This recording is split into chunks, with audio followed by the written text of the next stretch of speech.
NBA Showtime is brought to you by E-Trade, the #1 place to invest online. Hi, everybody. Hannah Storm back at Madison Square Garden along with Isaiah Thomas, Peter Vesey, and Bill Walton. Well, Bill, finally in Game 3, the Knicks played like they did to beat Indiana. Hannah, they did it by overcoming their tendency to play 5 different games rather than the team game necessary to win at this level. Latrell Sprewell with a solid all-around performance. 5 assists. Mark your calendars, an historic occasion. Allan Houston with a Walt Frazier-esque performance, all about control and leadership. For San Antonio, though, after a hosing in Game 3, tonight they come with an edgy, focused attitude of, okay, now we know what the rules are. The game plan for the Spurs, all about broad shoulders, high elbows, and no more Mr. Nice Guy smiley face. The Knicks have to play the game of their life tonight. If they lose here, it's over. You almost took Peter out. It's only the pregame, Bill. Come on. Meanwhile, Tim Duncan shut down in the 4th quarter, but David Robinson had 25, highest scoring game of the playoffs. Yeah, Hannah, make no mistake about it. David Robinson is the leader of this Spurs team. And the Knicks respect David Robinson because they put the tougher defender on Robinson, which frees up Duncan to play against smaller, weaker players. Robinson is so big and strong, and what those numbers really don't show you is what Robinson is doing to the Knicks big men. He's getting them in foul trouble, getting into their depleted bench. Last game, he shot 17 free throws. Look for David Robinson to continue his march to the free throw line tonight. Avery Johnson had a miserable Game 3, Peter. 4 assists, 6 turnovers. That's right, and to me, he is the key to the Spurs' success, and his assist-to-turnover ratio is way down. Jeff Van Gundy has figured it out. He's playing Childs and Ward against him. They don't have to pace themselves. They know he's a lefty, so they're forcing him to his right, giving him a lot of help. But the critical thing is, right now, the condition of Childs' left knee. He hasn't practiced since he was injured during Game 3, and a quick update on Chris Childs has a sprained left knee. He will wear a brace tonight and will try to play coming off the Knicks bench. Well, this postseason has showcased the considerable talents of the Knicks' Allan Houston. Houston is the son of a coach. His father, Wade, was an assistant under Denny Crum at Louisville, then coached Allan at Tennessee. He would definitely teach me in certain things, but it wasn't like I felt pressure to play. I was just around the game and grew up. My life was just basketball. That's what it was. He started walking in the gym when he was maybe a little over a year old. I was coaching in high school in Louisville, and he took his first steps in the gym, and he just developed a love for the game early. He never pressured me, even when I was little. He never pressured me, and so he never said go out there and shoot so many jump shots. It was always me not being able to beat my sisters up that made me go out there and shoot, you know. And so it never. They were older than you, I hope. No, they were younger, so I couldn't. I wasn't allowed to, you know, touch them. So I had to go out and let my frustration out on the basketball court. When he's the assistant coach of Louisville, you're around some pretty heavyweight players. I remember from 7, 8 years old when Daryl Griffith, Bobby Turner, all the way up until my freshman year in high school, all those guys were my big brothers, all of them. And I would go in the gym in the summertime, 8th, 9th grade, and go play with them. At first, they didn't let me play at first because they didn't really take me serious. Right, so how'd you get in the game? I think it was just a matter of me just keep going in there and shooting. And if some days they like, man, I might be a player. Houston ducks under, got it! I remember shooting in a game of horse with Daryl Griffith, and actually it was in the Reunion Arena, I think it was, and when Purvis, they were in the Final Four. On the other end, while they were practicing, it was like 10,000 people watching the practice, and he tried to start taking me out to the three-point line, and I was kind of matching him a little bit. He probably got me at the end, but I put up a good fight. And when I got back to the hotel, people were like, "Hey, good shooting, man, good shooting." People were watching. Yeah, they were watching us, and they weren't really watching the practice. They were kind of going back and forth. But those are the memories I had in growing up with Louisville and my father, and just being able to being blessed to have an opportunity to be involved. I mean, if I hadn't even played in the NBA, those are the memories I could have had. An emerging NBA star. We'll hear more from Allan Houston at halftime. Houston and the Knicks will try to hand the Spurs back-to-back losses for the first time since February. Game 4 between the Spurs and Knicks is coming up. The NBA Finals continue on NBC right after these messages. The NBA on NBC is brought to you by Brewery Fresh Budweiser, the official beer sponsor of the NBA. By PricewaterhouseCoopers. Join us. Together we can change the world. And by Nike.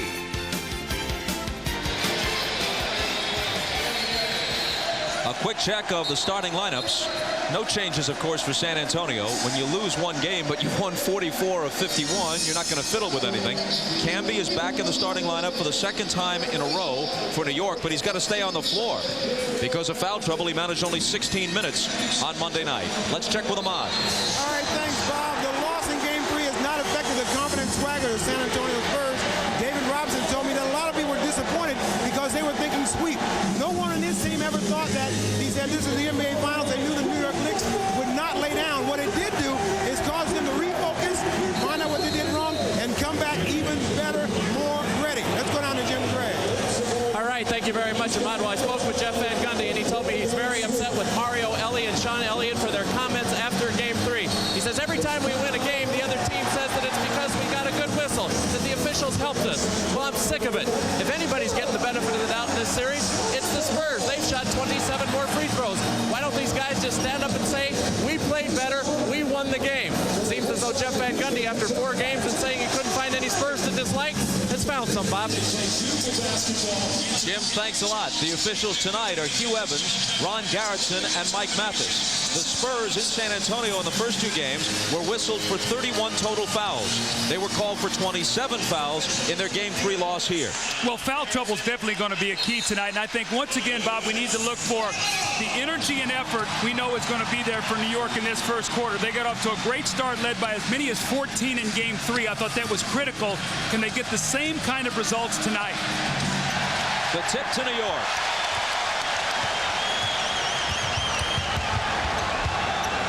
Charlie Ward guarded by Avery Johnson. Here's Larry Johnson finding Camby, but cutting in front to break it up is Avery Johnson. So the Knicks, who turned it over only 10 times to San Antonio's 20 giveaways in Game 3, give it up right away in Game 4, and Avery Johnson, who had the steal, then converts the basket at the other end. Well, it looks like Popovich wants to get his perimeter players off early. Avery Johnson with that early score.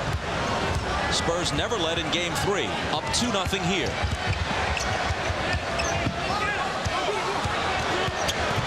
Sprewell ties it.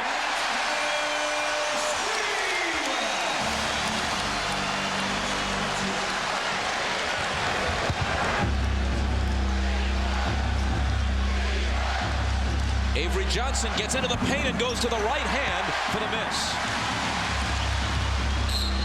And now Mario Elie, who was quickly in foul trouble in Game 3, picks up a personal here, 1 minute and 8 seconds into Game 4. Well, those are the fouls you cannot commit, Bob. Those fouls out there that lead to nothing. And Mario Elie tried to get into that passing lane and got the foul. And he's got to stay on the floor because he's their most physical defender down there and can play against Allan Houston. Looks like they've made the change already. Sean Elliott playing Allan Houston tonight.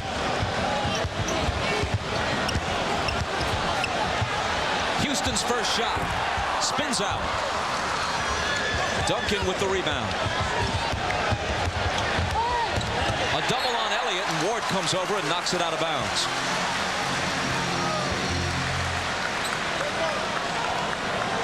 Sean Elliott will throw it in. He's averaging only 8 points a game so far in this series. Through his career, he's been a much bigger scorer than that. Elie drives baseline. See, early, who's taking the shots? Elie, Avery Johnson. I think this is a conscious effort not to let those guys get lost here early in the game. He knows Robinson and Duncan can get involved anytime.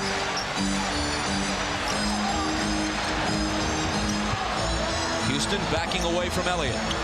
Giving it up to Sprewell. Out high, Johnson for 3. Ward flying in to try to save it, and does. Good play by Charlie Ward. Now here's Houston. It's blocked away and cleanly. The ball made contact with the rim, and they got a fresh 24. Sprewell's shot is a high arcer, and he gets the bounce. His 2 shots have been very, very difficult ones. High arc working shot that time over David Robinson. But I'll tell you one thing you have to watch for, Bob. Right now, New York much more aggressive on the boards. Avery Johnson's trying to hand it to David Robinson. There's a New York foul.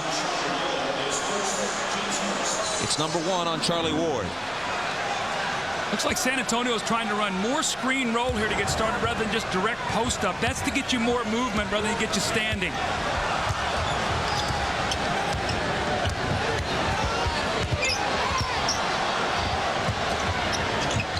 Elliott from the side hits the 3.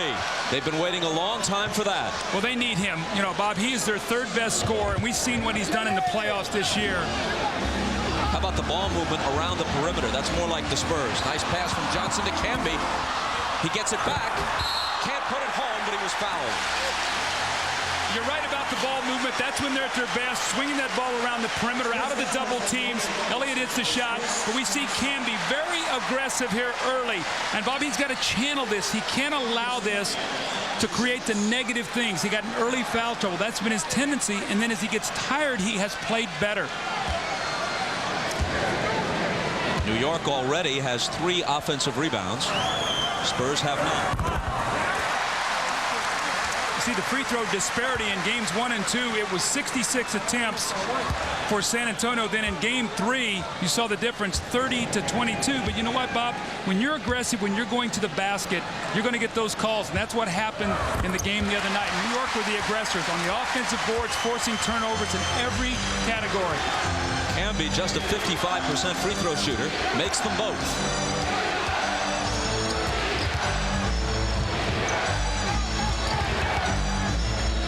Duncan from Elie. Into the lane, on the run, missed it. Robinson keeping it alive, gets it back, can't put it down. But finally, the 3rd try is there on the tip.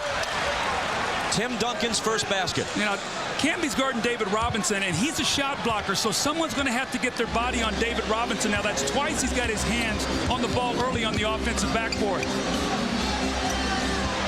Houston. Got it. He's playing with such great confidence. He missed his first couple shots. Doesn't even hesitate on that jump shot.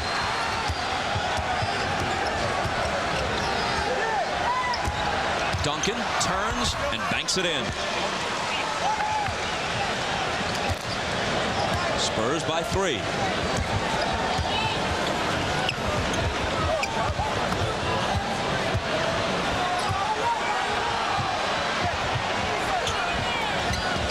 Sprewell guarded by Elie. Takes him into the lane, and Mike Mathis blows his whistle. An offensive foul gives it back to San Antonio. See, Camby leaves his feet, so nobody blocks out David Robinson. So he gets a piece of it once, keeps it alive again. This time it's Tim Duncan lays it in. So that shot blocker goes, Bob. One of those weak side guys got to get back there and bump David Robinson, get into his legs so he can't jump. Foul on Sprewell was his first. Elliott again. Can't hit a second successive 3. Robinson puts it home on the putback. And this is more offensive rebounding than we've seen of late from San Antonio. Knicks ask for time. They trail by 5 with 7:20 to play in the first quarter of Game 4 at Madison Square Garden.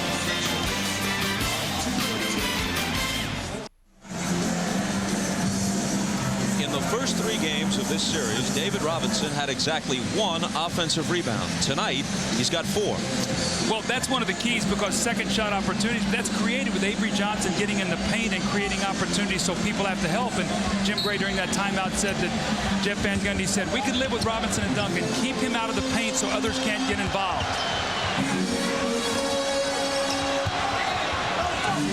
Sprewell looking for Houston. Trying to lob it over Elliott. Houston touched it last. There was an offensive foul before the touch, and it's on Houston trying to push off to get position. Wow, that's an interesting call. Now, you've already seen in 2 post-ups, Allan Houston with a foul and Latrell Sprewell, much different than we saw the other night. Where it was widely felt that the Knicks got the benefit of a majority of the calls. Avery Johnson. San Antonio by 7. See, San Antonio's made an unbelievable adjustment here, Bob. They're getting Elliott and Avery Johnson involved. Very, very smart.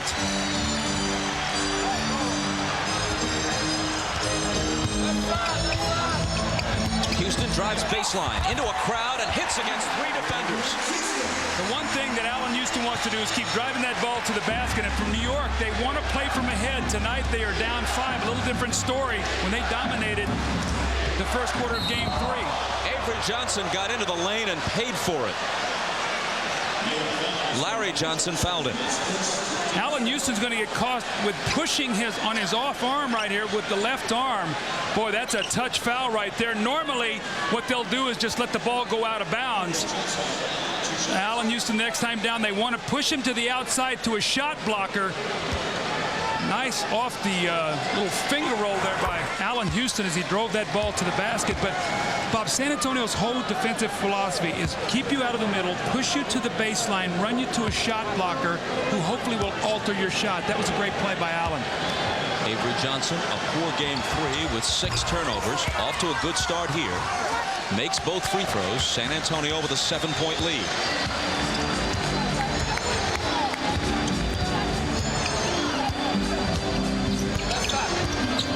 Charlie Ward finds the range with a 3. Ward, to be honest, has given the Knicks next to nothing.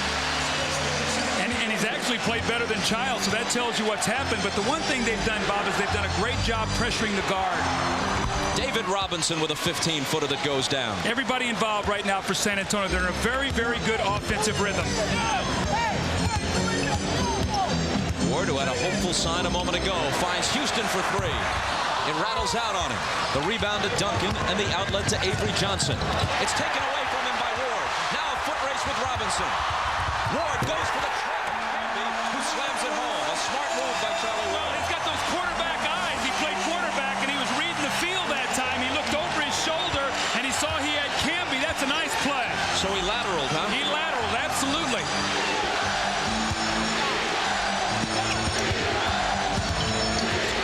Johnson trying to bounce it to Duncan. Turn around in the lane. Short. Camby grabs the rebound.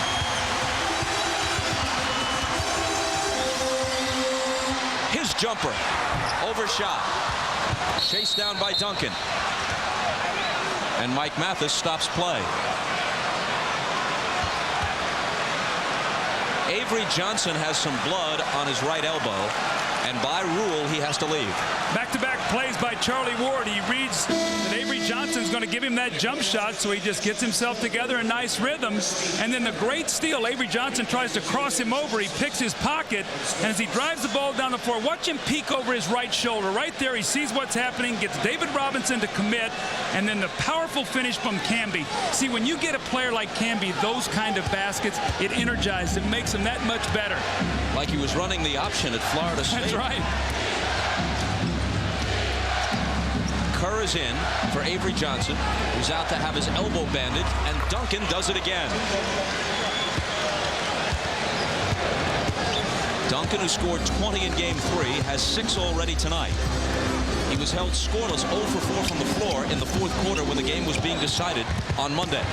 Ward spinning. Charlie Ward feeling it all of a sudden. 7 now points from Charlie Ward as he's really picked up pace here now. But, Bob, the interesting thing here, Steve Kerr already in the game for Avery Johnson. And here's Kerr dumping it into Duncan for the turnaround off the glass. 8 points for Tim. And Bob, to follow that up, because Avery's out with the blood and Steve Kerr's in, look for Charlie Ward to continue to try to attack him. So they're going to try to get him back in as soon as possible. They do not like to play Steve Kerr as a point guard. They want to play him more as a shooter. So see if Charlie Ward continues to go at him here.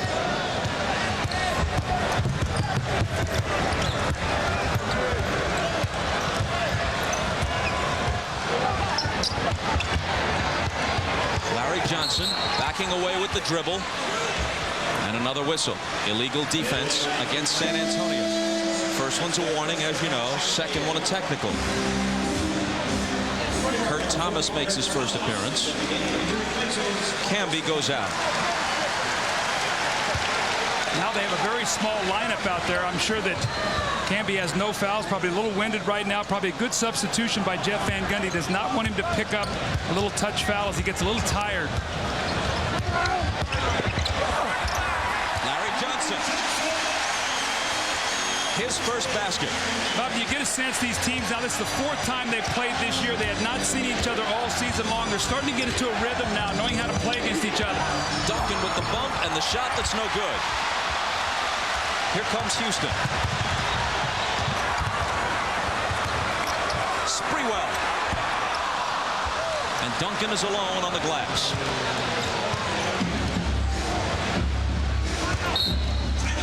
Kerr turns to Hugh Evans and asks for timeout. It comes with 3:05 to play in the first. And San Antonio in front by 4. You're watching the NBA Finals on NBC. Monday night, Avery Johnson and the Spurs saw their record 12-game playoff winning streak snapped by the Knicks. Losing is something the Spurs are not exactly used to. They're winners of 44 of their last 51. Oh my God. The day after a loss, things aren't the same, you know. The food tastes different. You wake up, you just got this funny feeling that you don't, and you know you don't like to feel this way.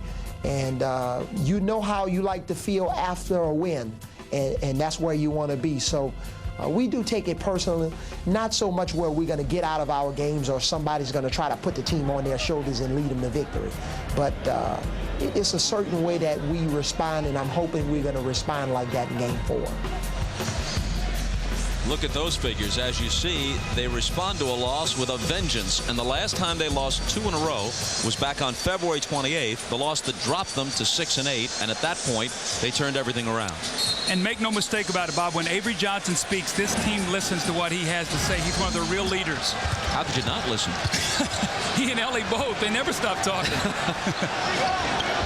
You're a captive audience. The jumper by Duncan spills off. The rebound to Larry Johnson. Houston pulls up and fires. Allan Houston stays high. I love that early offense for New York because it takes the shot blocking out of the game for San Antonio. Those shot blockers then become ineffective. They only blocked 3 in Game 3 after 7 the first 2 games. Robinson's out. Rose in for the Spurs. Mario Elie to the hoop. The jumper, or that set shot, really, that he takes has not been there for him throughout the playoffs. He's trying to get his offense by going to the rack. That was too easy there. Allan Houston just escorted him to the basket. Now all 5 starters have scored for San Antonio and for New York. Both teams in a great offensive rhythm. Ward. What's up with Charlie Ward? Tell you what's up. He likes the matchup right now. With Steve Kerr on him, he knows he's got to give him some daylight, back off of him, and he's taking advantage of it right now. That's good basketball. But he started doing it with Avery on him. Absolutely. He's a new man tonight. Duncan on the drive is fouled and goes down hard. It's number 1 on Kurt Thomas. Allan Houston comes down the floor. He sees the defense is back, but New York has to look for this kind of early offense. It plays into then being able to get to the basket later, and then Charlie Ward, see the space that Steve Kerr gives him, doesn't think he's going to take the shot. Once you get a couple shots, you gain some confidence, and Charlie Ward is playing exceptionally well here in this first period. Elie out, Jaren Jackson in. This is Jackson. 17 points in Game 1, 3 points total since. His pass intercepted by Charlie Ward. Ward with 10 points now. His 3 and then his steal and drive have given the Knicks the lead. Looks like Mario Ellie's down on the court holding his leg. They're going to have to take a timeout. Where Jaren Jackson threw a bad pass. Mario Elie is very upset at him as he lays on the court right now.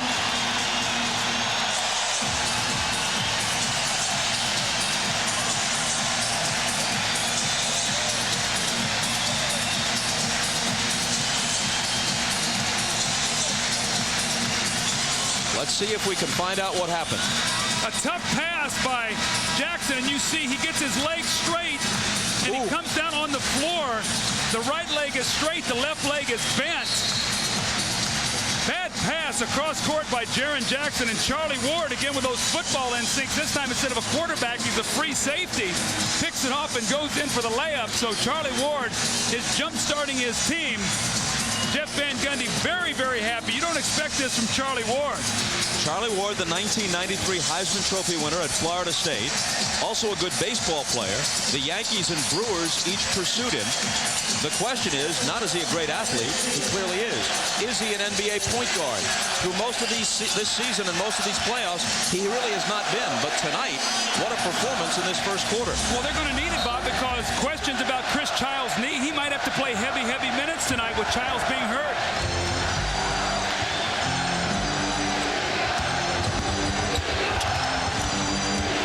Here's Steve Kerr. Pulls up in the lane and hits the 10-footer. That's at least 8 or 9 screen rolls that they've run to totally spread the offense out, and they're getting in the lane, Bob, something we did not see in the first couple games with their perimeter people. Spurs back in front by 1. Sprewell's pass for Camby, touch over to Thomas. The basket does not count. A jump ball is called. Malik Rose got over there with a good defensive play. Let's check in with Ahmad. All right, Bob, when Elie, just on that stolen pass right there, when he came down on the ground, he banged the top of his knee on the ground. It's listed now as just a bruise. They have ice on it, and they do expect him to come back and play. Bob? Thanks, Ahmad. The tip to San Antonio. Avery Johnson, his right elbow now bandaged. To Rose, driving through the lane, offensive foul. Kurt Thomas set up and took the charge. See, that's just as good as a shot block. When you can step up there and take that charge, that's a possession for your team. Now, Bob, we got a little over 40 seconds. New York's got a chance to get a 2-for-1 high-scoring game. I don't know if New York wants that or not, though. I think San Antonio has much more firepower. I know the fans want it. That's true. Folks watching around America prefer this to 72-70. Houston with a hand in his face from Elliott, but a whistle from Hugh Evans. Foul number 1 on Elliott. See, when you post Allan Houston, Bob, what it does is he's closer to the basket. He doesn't have to expend as much energy to get there, and the weak side defense can't come over as soon, so it gives him quicker options, and he's such a good shooter that if he catches it at 15 or 20 feet, he'll just raise up and shoot the ball. So I think this is great strategy to do this, to post him up. Here we go.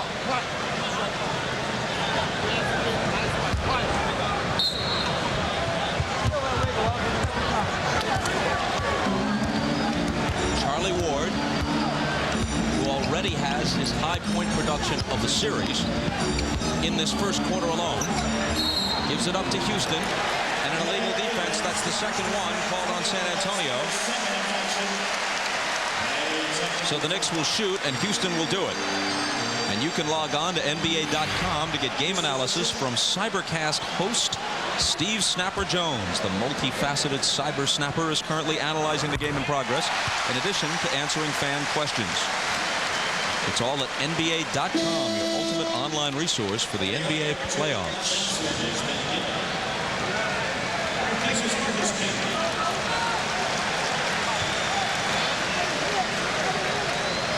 After hitting the tee, Allan Houston is still perfect from the line in these finals, 19 for 19.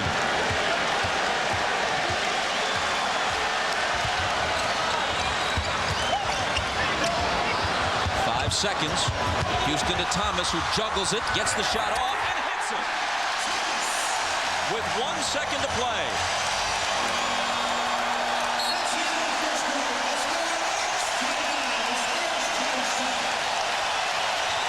The Knicks trailed by 7 at one point in the first quarter.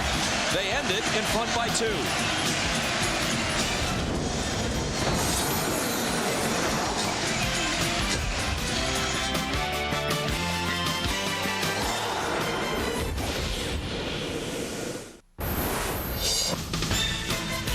Watching the NBA Finals on NBC.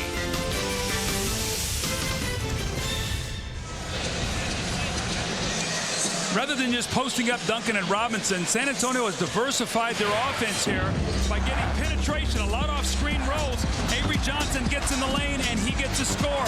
Mario Elie does the same. He drives the ball to the basket. Then from the left side of the floor, drives in and lays it in once again. And then Steve Kerr with a pump fake, and he gets in the lane. So right now, the perimeter player is very actively involved, and you see how important it is. 28% games 1 of 2 of Portland. Right on down line, but they need, Bob, to give this Twin Towers some help on the perimeter, because you know when it's all said and done, Robinson and Duncan are probably going to have anywhere from 40 to 50 points.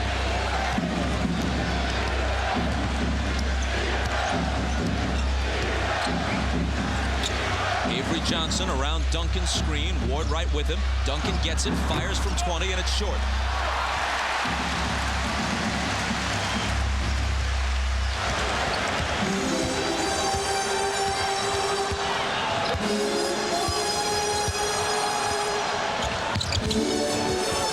Sprewell with Jaren Jackson defending.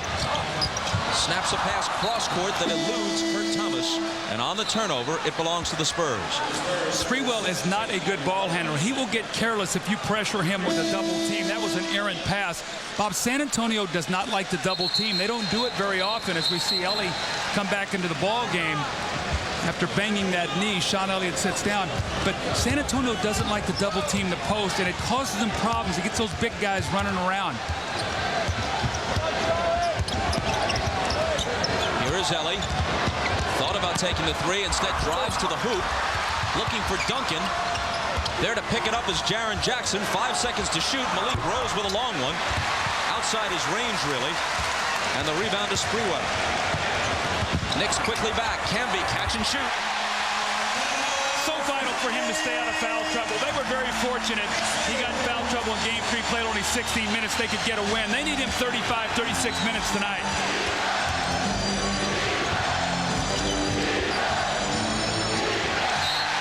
Jackson lost it.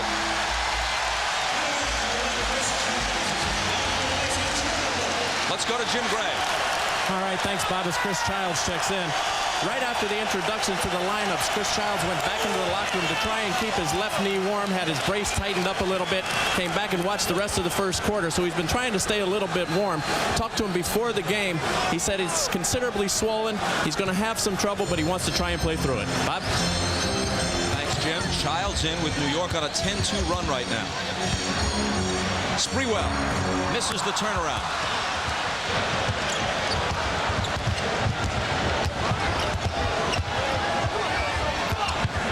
Duncan against Thomas. Around the perimeter, Mario Elie. Elie on the drive, broken up by Camby. New York racing back. Sprewell to Camby. Can't finish it. Elie with Sprewell on him. Slicing through and then dishing to Duncan. And an illegal defense this time against the Knicks.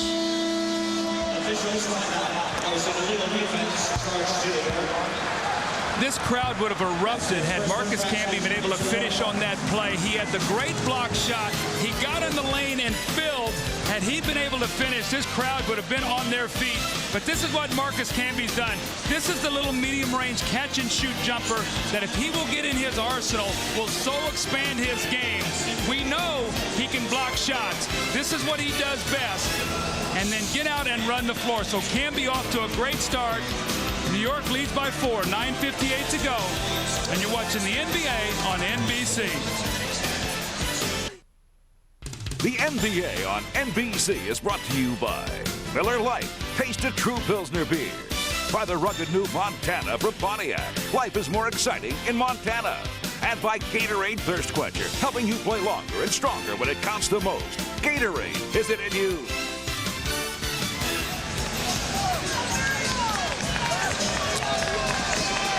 David Robinson returns.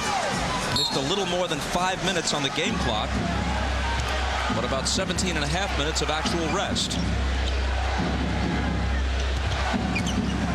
Avery Johnson throws up that left-handed runner.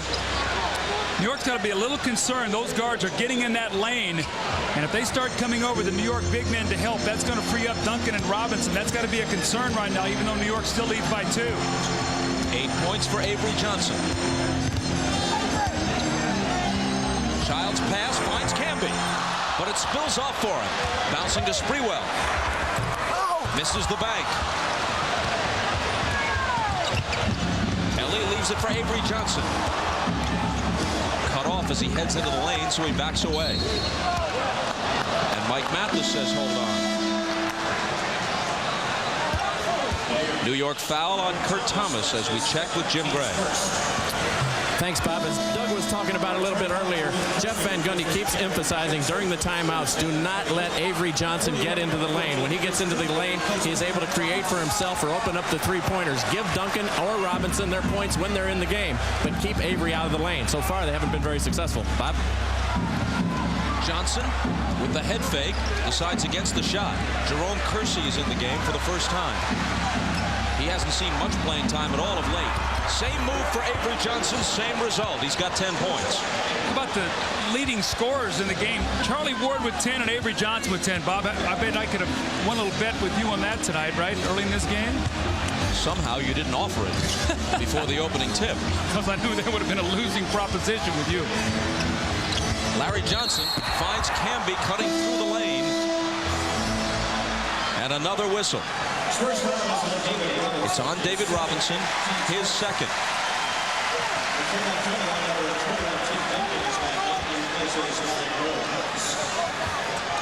So concerned about the big guys. Kurt Thomas does not want to help because he's afraid that David Robinson will go to the basket. Camby tries to block the shot.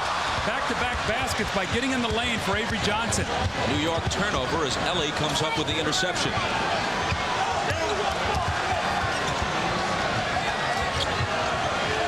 Duncan guarded by Dudley. Childs over on the double. Avery Johnson swings it to Jerome Kersey. And Jerome Kersey, not heard from in quite some time, hits his first shot. He went to the finals with the Trailblazers in both 90 and 92. Jeff Van Gundy's going to talk about the defense. He cannot be happy. They've given up 33 points already, and the Knicks are finding a way to score, Bob. They only averaged 72 points in the first two games, 31 already tonight.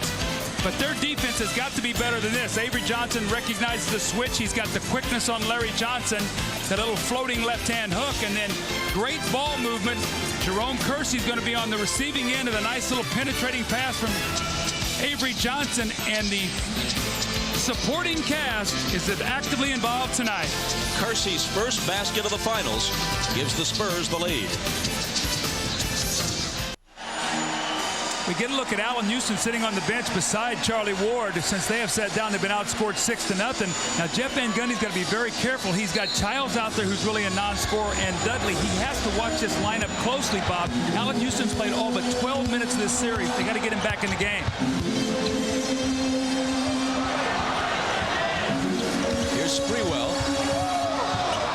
Now they set it up with Childs, working behind a Johnson screen. And the foul is on Avery Johnson, his first.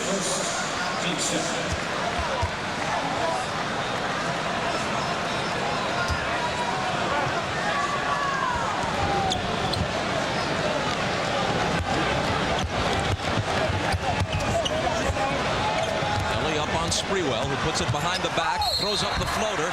Could have been a three-point play. As it is, he'll come to the line and shoot two. Join NBC on Saturday as the world's best tennis players gather at the All England Club for the world's most prestigious championship, Wimbledon. With his win at the French, Andre Agassi has regained his status as one of the world's best. Yesterday, Agassi began his march toward a second straight Grand Slam with an easy first-round victory. That's the championships. Wimbledon. NBC coverage begins Saturday at 1 Eastern. We assume that John McEnroe will make his way back across the pond in time for the weekend coverage on NBC. Of course, with McEnroe, any assumption is risky. Well, we see Sean Elliott come into the game. The reason he's coming back into the game is because on this free throw, Jeff Van Gundy has brought Allan Houston back into the game. We know it's a game of matchups, so Sean Elliott will be matched up once again with Allan Houston. Sprewell hit them both, tied the game at 33.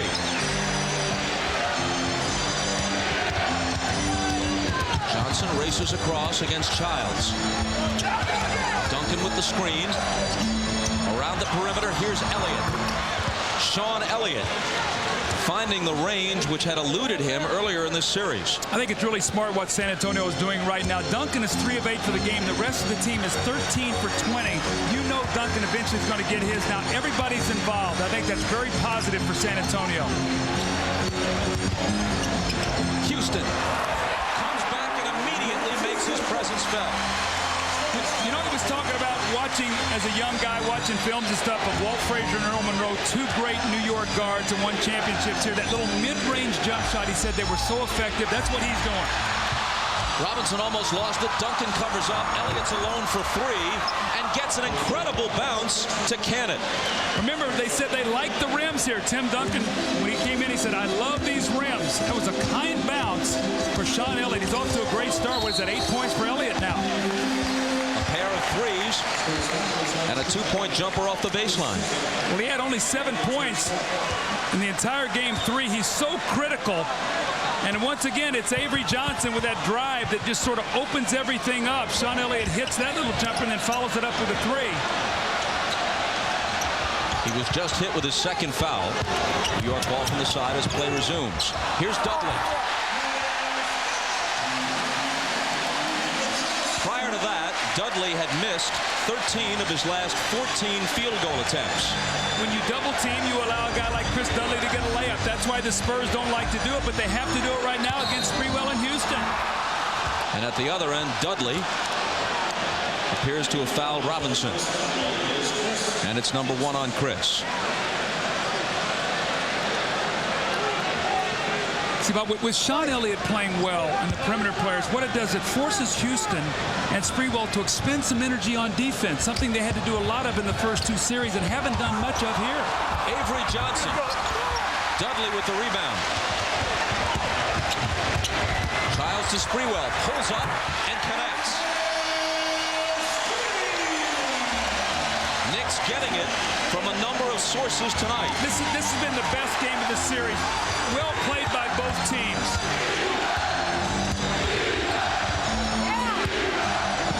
Robinson, jumper over Dudley. Bounces home. 8 for the Admiral. He hasn't been to the free throw line yet. He shot 17 free throws the other night in the course of scoring 25 points.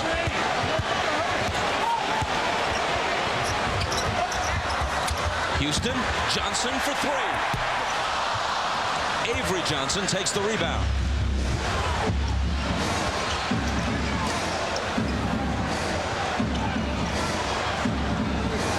Duncan against the smaller Johnson, who fouled him. San Antonio knows they have a mismatch inside it. Anytime they want to go into David Robinson or Tim Duncan, the little bump there by David Robinson, that sweet little left-hand jump shot. And once again, those kind rims, that's about 4 bounces. Patrick Ewing says, man, why can't I play? I want to play. This is the time of the year to be out there, and I can't be a part of this team. It's got to be killing him inside, Bob.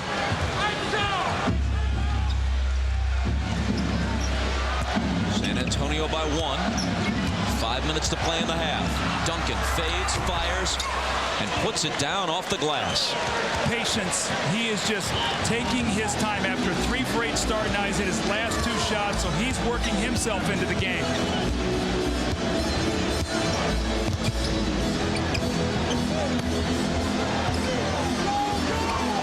Jackson trying to contend with Houston. To the side for Johnson. And his 3 is no good. In these finals, Larry Johnson is now 2 of 15 from 3-point range. Elliott again. Loose ball fought for, and Hugh Evans says no, a San Antonio foul. Well, Jaren Jackson pulled Allan Houston down by the shoulder. Tim Duncan almost made a spectacular tip-in on that play. Instead, Jackson winds up with his first foul. Chris Childs running the point now for New York. Jeff Van Gundy told us yesterday that if this were the regular season, that banged up knee would have him out for about a week to 10 days. But he's gritting it out in the finals. Well, I'm not so sure I'd leave Charlie Ward sitting over there too long. We know Chris Childs is a little banged up, but Charlie Ward is playing very, very well tonight. And I know Jeff likes to split those minutes. But sometimes that guy who's hot, you got to get him back out there and go against your rotation sometimes. That was Houston's first missed free throw of this series. He's now 19 of 20. And he hits the second.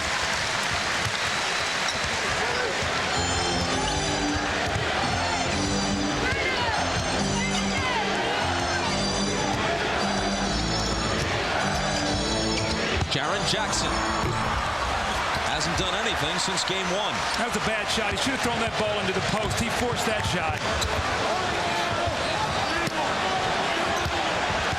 Larry Johnson spinning on Elliott. And a foul is called. No, making a travel. A travel on Larry Johnson.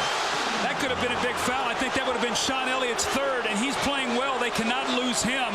What's happened now, they've got Sean Elliott matched up against Larry Johnson. As New York has gone big, they forced now Elliott to play him. Well, Elliott hit him, but a microsecond before that, Johnson traveled. Absolutely. So that's a big non-call there on the foul. Here's Duncan against Dudley. Larry Johnson takes it. Houston quickly back into the lane, left hand. Johnson on the offensive glass. Houston. And Elliott takes it, flipping it to Johnson. San Antonio asked for time. 3:18 to play in the first half. They lead it by a basket in pursuit of a 3-1 lead in the series. Hi, everybody. Hannah Storm here. Coming up on the Prudential Halftime Report, we'll hear from the Knicks' Allan Houston. He has had some incredible highs during this postseason. He scored 32 points in a Game 6 victory against the Pacers, and then less than 24 hours later, his first child was born. All of a sudden go from everything that we went through, and being in New York and being up and down, AC, and nobody believed in anything. Then we're in the finals. The next day, you have your first child. And I was just like, wow, I was just overwhelmed. Lots more with Allan Houston coming up at halftime. Let's go back to courtside now and rejoin Bob and Doug. Thanks, Hannah. Allan Houston's dad, Wade, longtime high school and college coach.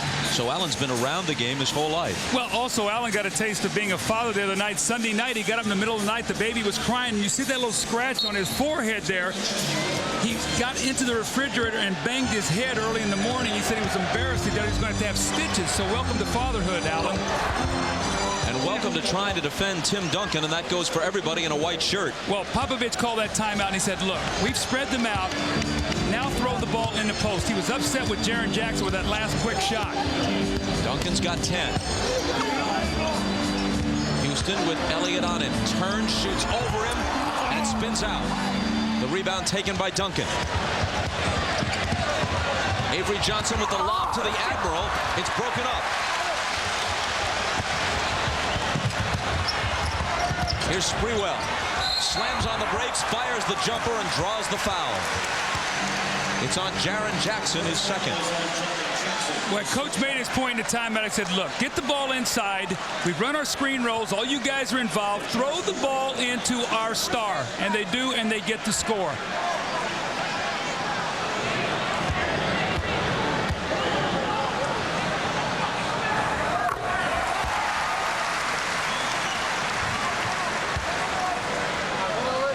If he hits the second, Sprewell can make it a 2-point game.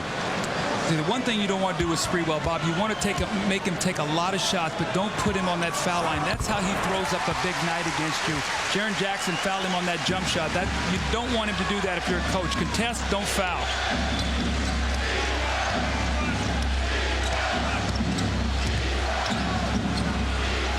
Tim Duncan driving on Dudley, spinning.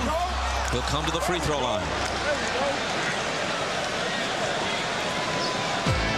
It's Dudley's second. Coverage of the WNBA returns to NBC on Saturday. The Phoenix Mercury against the Detroit Shock.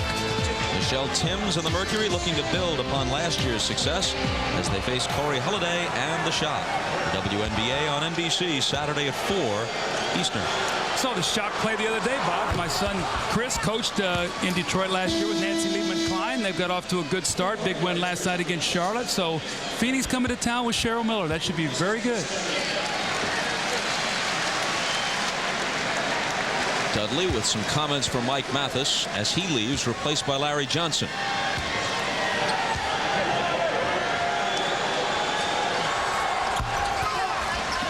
Duncan converts both free throws.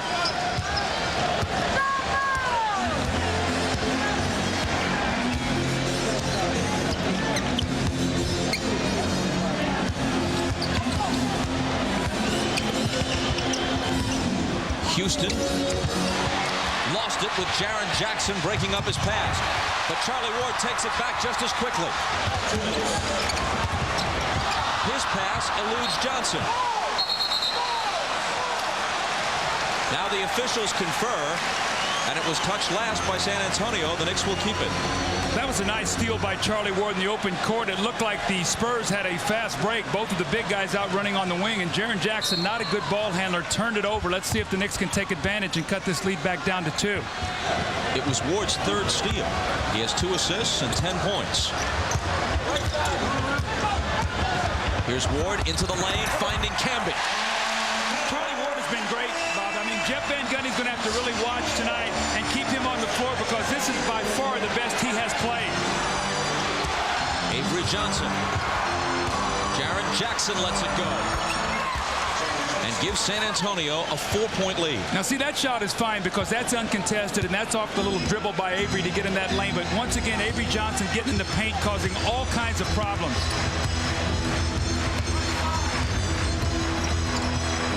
Ward to Johnson.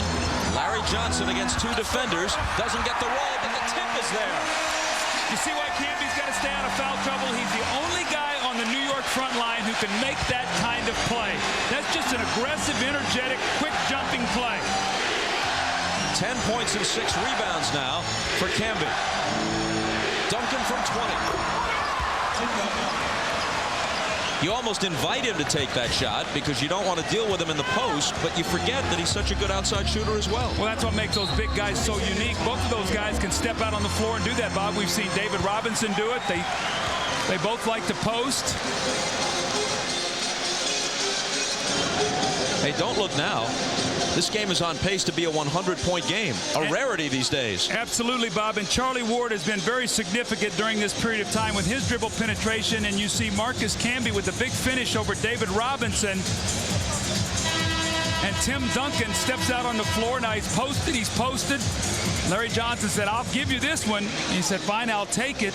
And he knocks that one down from long range. But on the other side of the coin, you want balanced scoring. Sprewell, Camby, Houston, Ward all have 10. How about that? I think that's terrific. I think the biggest concern for New York, Bob, as we look at all this scoring is I think a high-scoring game favors San Antonio, because I think that New York has to work harder for their points. So at some point in time, they're going to have to lock in defensively here and get some stops. They can't just keep trading baskets. Last 45 seconds of the first half.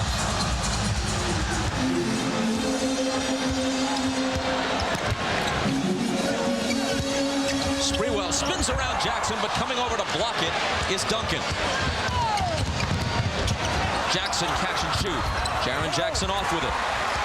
Camby takes it. Ahead to Houston. Sprewell, not a good three-point shooter, had an open look at it and wisely decided not to hoist it up.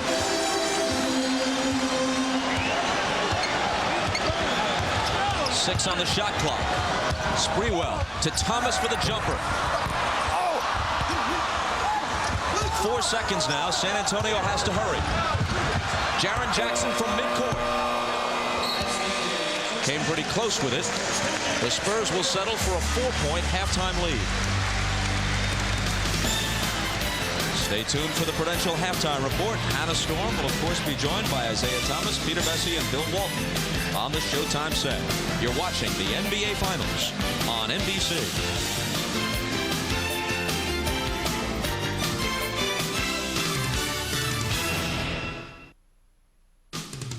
This is the Prudential Halftime Report, brought to you by Prudential. Prudential, a leader in insurance, investments, real estate, and financial services. See why Prudential is today's rock-solid choice for your financial needs. It's halftime of Game 4 of the NBA Finals, with the Spurs leading the Knicks 50-46. Tim Duncan leads all scorers with 14 points, while 4 different Knicks had 10 points apiece, including, of all people, Charlie Ward, who has played a great first half, 3 assists, 3 steals, and no turnovers. Hi, everybody. Hannah Storm along with Isaiah Thomas, Peter Vesey, and Bill Walton. You can bet we'll be talking Charlie Ward in a few minutes. Meanwhile, much has been made of the Knicks' offseason trades for Latrell, Sprewell, and Marcus Camby, and certainly each of them has provided substantial contributions during this postseason.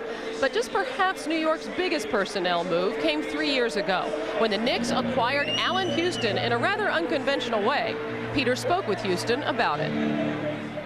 I don't ever slow up, no I don't take shit. I got no love for the fakeness. If you wanna play tough and wanna hate this, I'll always show up. I don't ever slow up, no I don't take shit. I got no love for the fakeness. If you wanna play tough and wanna hate this, I'll always show up and make a statement. I don't ever slow up, no I don't take shit. I got no love for the fakeness. If you wanna play tough and wanna hate this, I'll always show up and make a statement. Everything I do so instinctive and so passionate. Every word I move so descriptive like an adjective. I got a vendetta against people who patented being negative when you should be getting after it. I got facts over tracks, this and that. Spitting slow, spitting fast. I could roast, I could gas. Think I'm okay at last, but I don't know if that can erase all the past. And the pettiness, a reflection of the emptiness. Hilarious, you think you're worth my time, you're delirious. Mysterious, because you hide behind a fake exterior. Inferior, you know I'll always be a bit superior. Get off of me, this ain't no You know, you sign that lucrative contract, you automatically go into the Hall of Fame Lifestyles of the Rich and Famous. And we will make your champagne wishes and caviar dreams come true. Obviously, he was talking about the swank mansions of Greenwich, Connecticut, and all this stuff. In New York, for the Knicks, in the Garden, his brother. It made a difference. It did make a difference. I can't say it didn't make a difference because it just showed me that they really, believed in me and looked at me in that way. Knick management came to you before they made the Sprewell trade and asked you if you approved of it. At the time, it kind of caught me off guard. And immediately what I thought was, okay, how's this gonna work? We're very similar players. And you wouldn't be human if you weren't didn't think about it a little bit. But ultimately, I saw what is happening now. No disrespect to Patrick Ewing, but when he comes back, is this your team? Basically, that happened even before he got hurt. I think we realized as a team, we played with a certain flow. And I don't think it's going to have to be a drastic announcement, team meeting or anything like that. I think it's already happened. Houston ducks under. Got it! With 8-10 left. He's putting this team right on his back. All the big shots have been Allan Houston. I've proven that I can have big nights, and everybody knows that.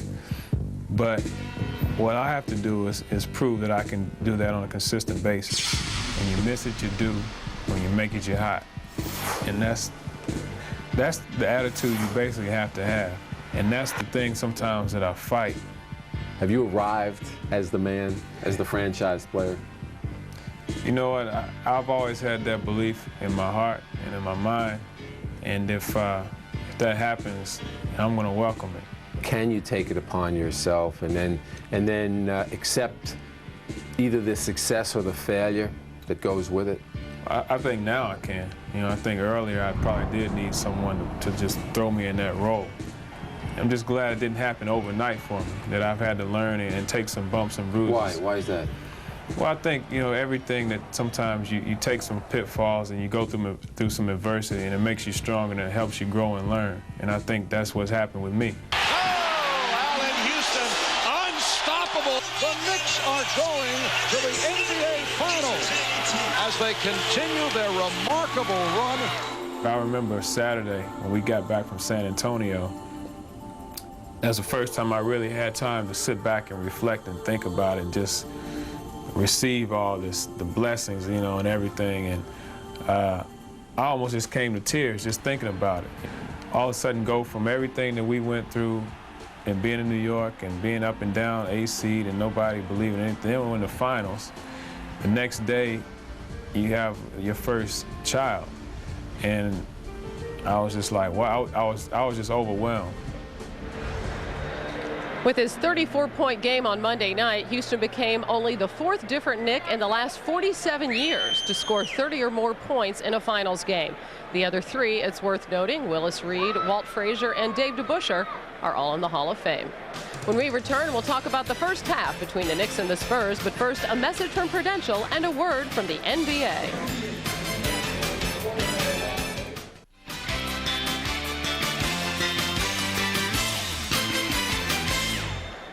At halftime of Game 4, the Spurs lead the Knicks 50-46. The two teams combined for the highest scoring half of the finals thus far. And the biggest surprise in this first half, Charlie Ward exploding for 10 points in the first quarter. He doubled his final scoring average, Isaiah. Yeah, Charlie Ward came out energized. And where he was energized at is not necessarily on the offensive end, but on the defensive end. He was able to get a steal here off of Avery Johnson. And then as it gets a quick look, dishes it back to Camby for the dunk. Charlie Ward has consistently shot the ball well from the three-point line.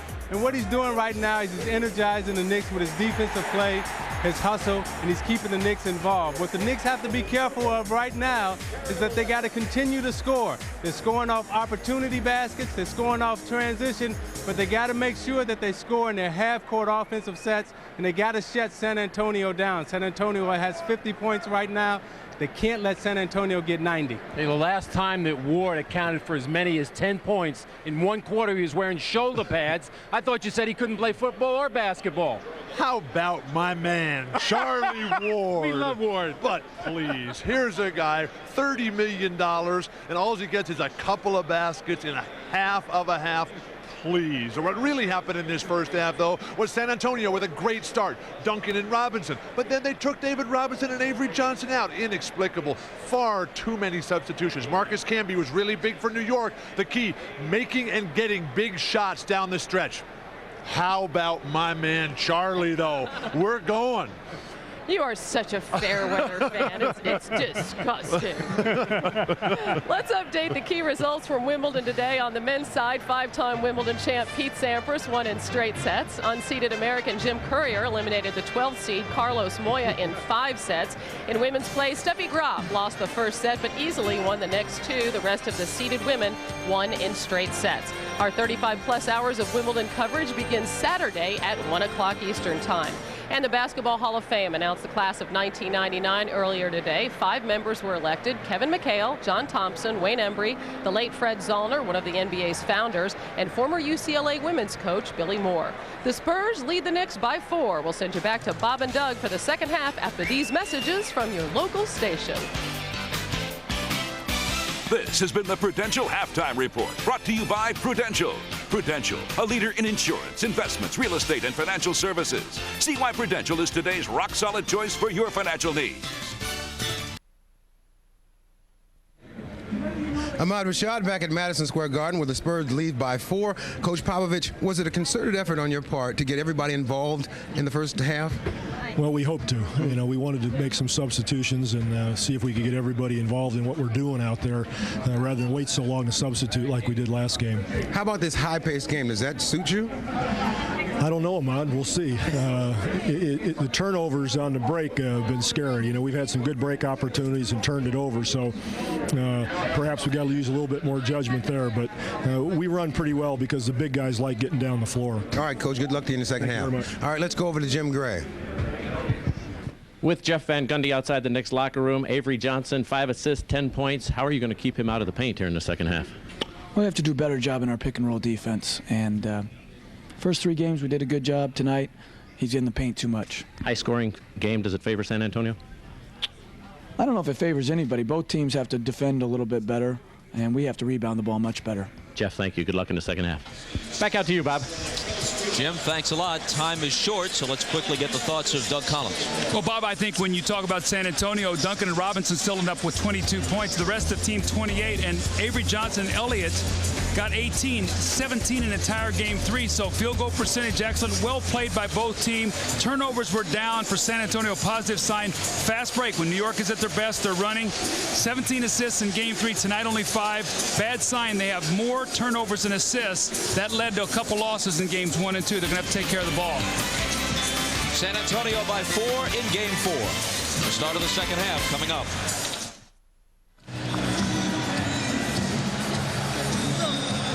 Final instructions from Jeff Van Gundy as we prepare for the third quarter. Here's a number not reflected on this graphic, but it's amazing considering the fact that Marcus Camby fouled out of 2 of the first 3 games and had 5 fouls in the other one. He's played 19 minutes in the first half. He managed only 16 minutes on the floor in all of game 3, and he hasn't been whistled for a single foul. We'll see what happens now. He can start taking some more chances. He can be more aggressive on the offensive boards. If he picks up a couple fouls going over the back, it's not as critical. So he needs to really continue to go to that basket. Spurs in control as we start the second half.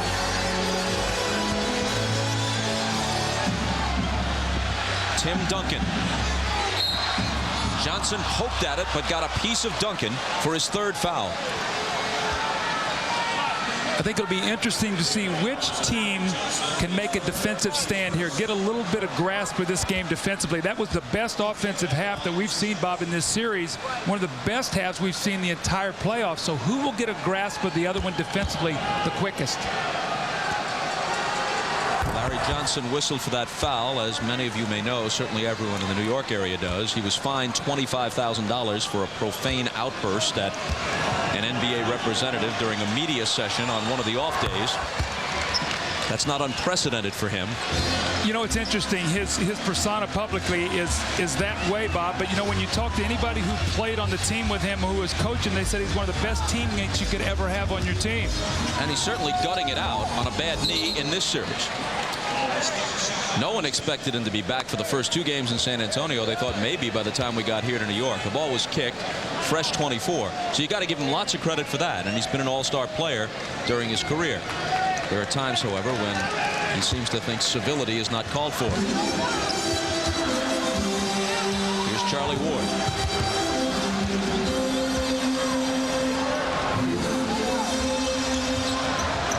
Sprewell double out to Johnson. Sprewell in the corner. Baseline pop. No good.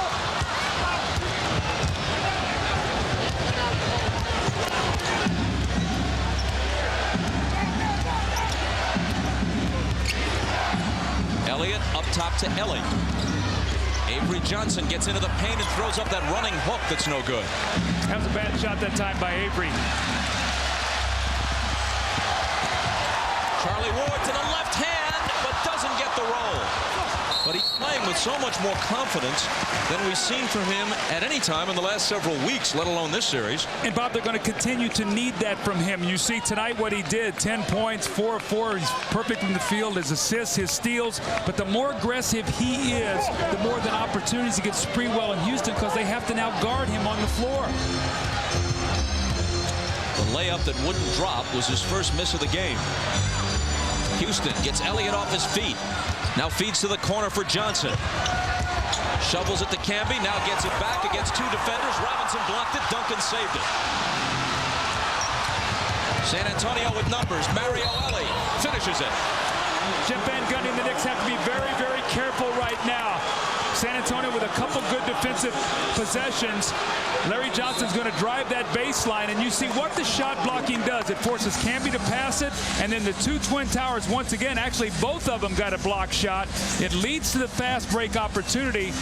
Mario Elie runs out on the floor, and he gets a layup and the foul. They lead by 8, chance to go up 9, and New York can ill afford to dig themselves a double-figure digit here early in this third quarter. The foul was on Houston, his second. To be truthful, it didn't appear that there was much contact there. But Elie is going to get a chance for a 3-point play. Well, you know, sometimes a referee, it looks like maybe a guy got hit in the head or something like that, and they call that foul. But you're right, Bob. There wasn't a whole lot of contact on that play. But see, San Antonio, the last couple possessions, are starting to make that little defensive stand that they are famous for. And New York has got to execute and continue to get good shots. Ellie's basket came off an Avery Johnson assist. Avery has 6 assists and just 1 turnover in this game. He turned it over 6 times in game 3. Well, that was one of the reasons the Spurs lost. Absolutely, Bob. One of the keys was they were able to pressure the point guard. And in this whole series, he had 17 assists and 11 turnovers, unlike Avery Johnson. So the ball pressure got him deep into the clock, forced him to not be able to get the ball to the Twin Towers. Elie, an excellent free throw shooter, better than 85%, completes the 3-point play.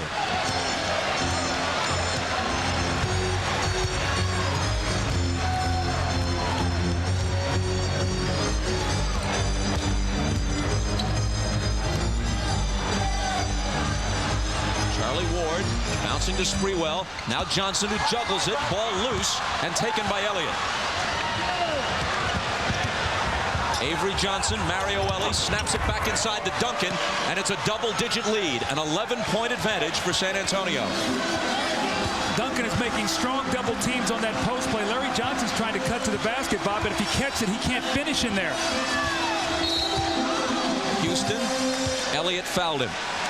Elliott and Houston were teammates in 1994. Elliott's 1 year in Detroit, Houston's rookie year with the Pistons. See, Tim Duncan goes right to that strong side block and seals Camby. Camby's got to work to get in front of him. Once he gets that ball in there, although Camby can jump, he's not strong enough to prevent him from getting that easy shot.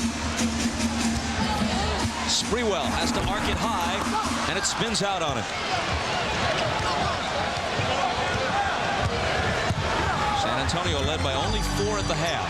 After less than 3 minutes of the third quarter, they're in front by 11. Knicks scoreless in the period.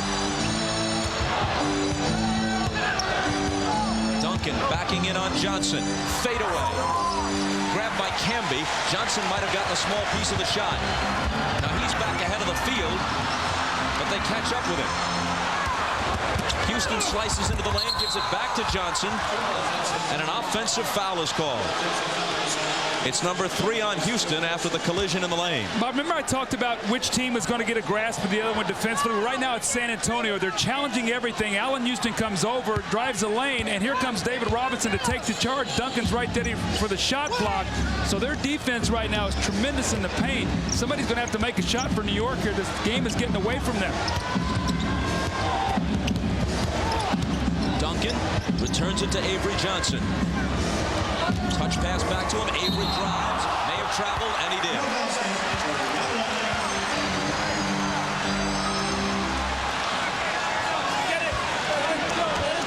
See if New York, Bob, can go back to that cross screen to get Allan Houston posted up down there. He now has Mario Elie on him. Maybe go to Sprewell. Elliott has 3 fouls. They need to get his 4th on him if they can, but they got to attack him. There's Allan Houston. But Robinson is there to block it.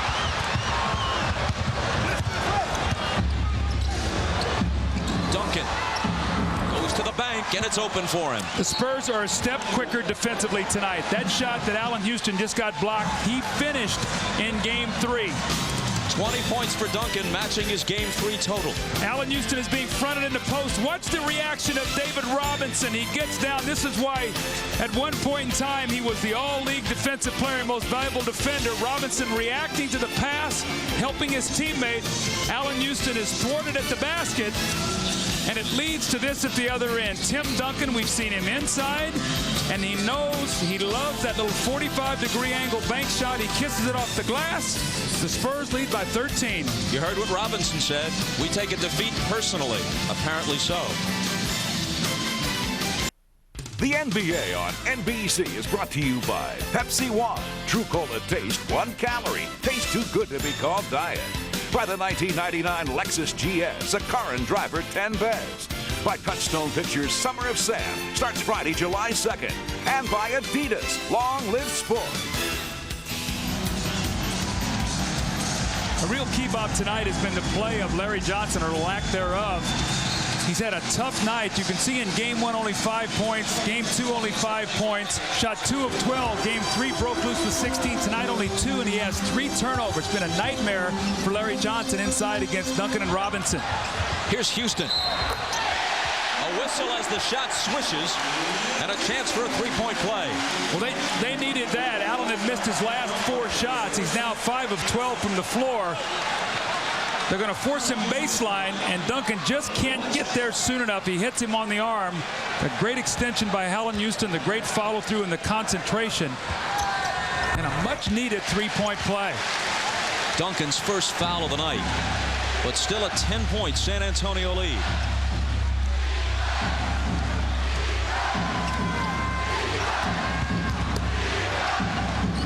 Robinson with Camby on him with the hook. It rolls around and won't drop.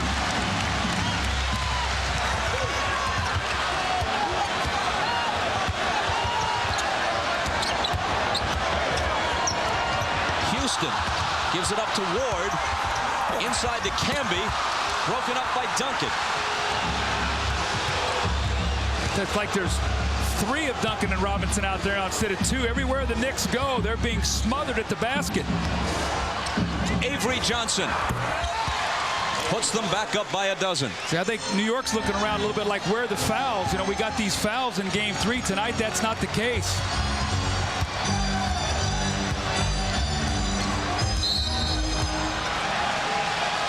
And this call will go against San Antonio. Avery Johnson second. We go to Jim Gray. Thanks, Bob. During that timeout, Jeff Van Gundy told his team they want to trap Avery Johnson, get the ball out of his hands, and they're going to double team Tim Duncan on the weak side. Bob? All right, Jim, it's Ward on the dribble. Thomas screening for him. Cross-court Sprewell behind Camby's screen. He puts the jumper down.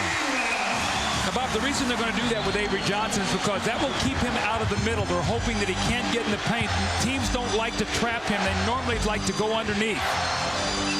Robinson had it knocked away and out of bounds. And he touched it last.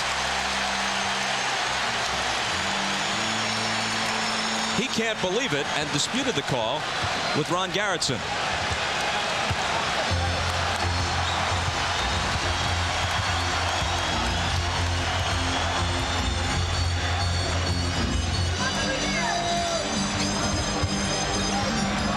Houston, Camby soars over Duncan for the dunk.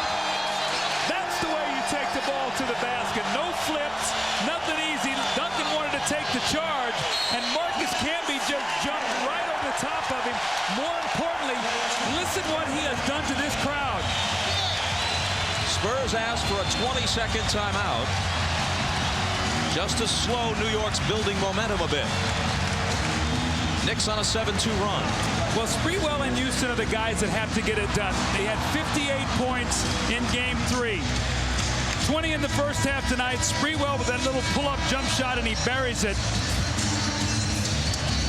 And the next time down the floor, Allan Houston is going to come off that screen roll once again. Camby's going to roll to the basket. David Robinson shows up, and Camby with one dribble and the explosion and the strong finish. New York needs more of that. They've got to continue to challenge Robinson and Duncan, but nothing flipped at the basket.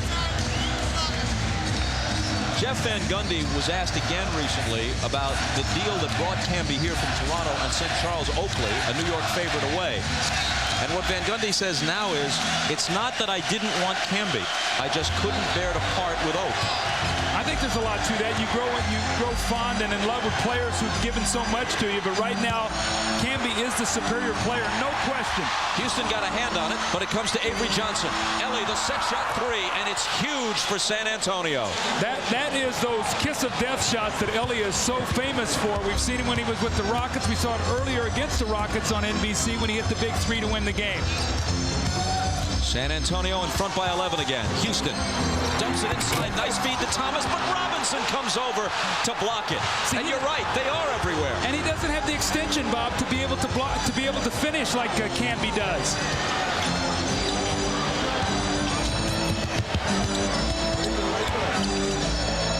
Elliott calls for the ball, slides baseline, and it's sent back in his face by Camby. 4 seconds to shoot as Robinson comes up with it. The Admiral up and under, trying to tip his own miss, and can't get it done. Houston can't hit the 3. Loose ball battle. Avery Johnson scoops it up. And now the ball is kicked. Camby actually stopped it and held it with his foot rather deftly, but that's not allowed. He looked like a goalie there as he pinned that one.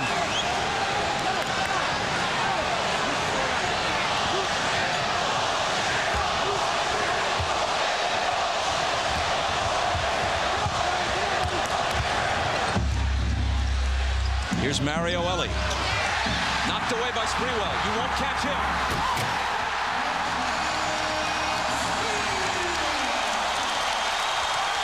When he gets a step on you, even with the ball, you can't catch him. Not only that, but you better not float out some lazy, careless pass.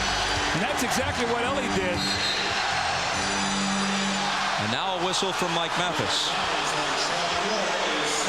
Foul on Ward. Sprewell loves to get into the passing lane. There he is, and that lazy pass. Elliott doesn't meet it, and Elie is upset. But as you said, Bob, once he gets there, you just better let him go.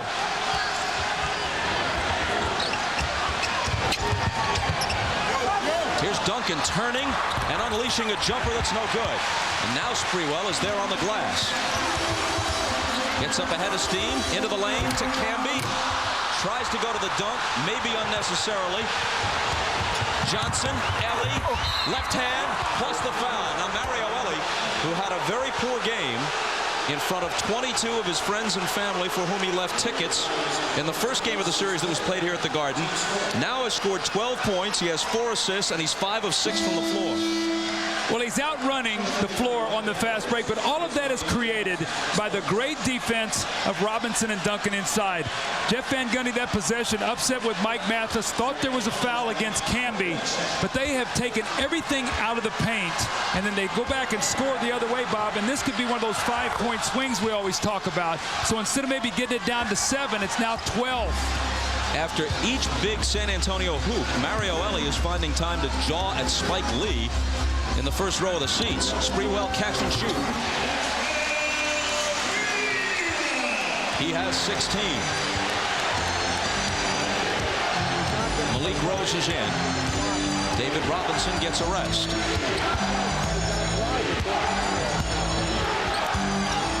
Duncan, double teamed, contact and a New York foul. Kurt Thomas, his 4th. Well, there was so much made of the fouls after game 3.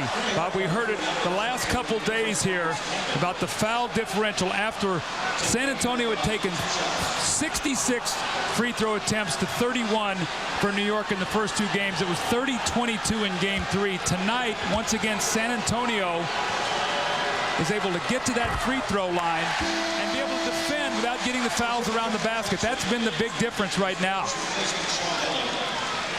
Sean Elliott to the bench. Jaren Jackson in.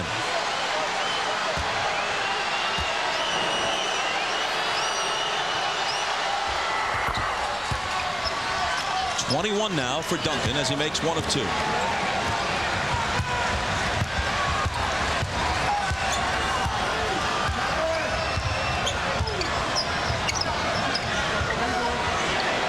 Sprewell trying to spin on Jackson. He's cut off. They work it inside, and Larry Johnson is able to finish it. Actually, Duncan got a piece of that ball as well. He almost got that from behind. He did touch it, but Johnson still was able to finish it. Coming over to steal it is Ward, and then he's fouled by Jackson. Ward just snuck in behind Duncan and picked his pocket. And see, Jaren Jackson's not a great ball handler. You got to read the defense, and you've got to look to see what's behind Tim Duncan. He did not see Charlie Ward laying in there behind. So as Duncan receives this pass, one little bounce, and there is Charlie Ward. He has been great tonight. That's his 4th steal.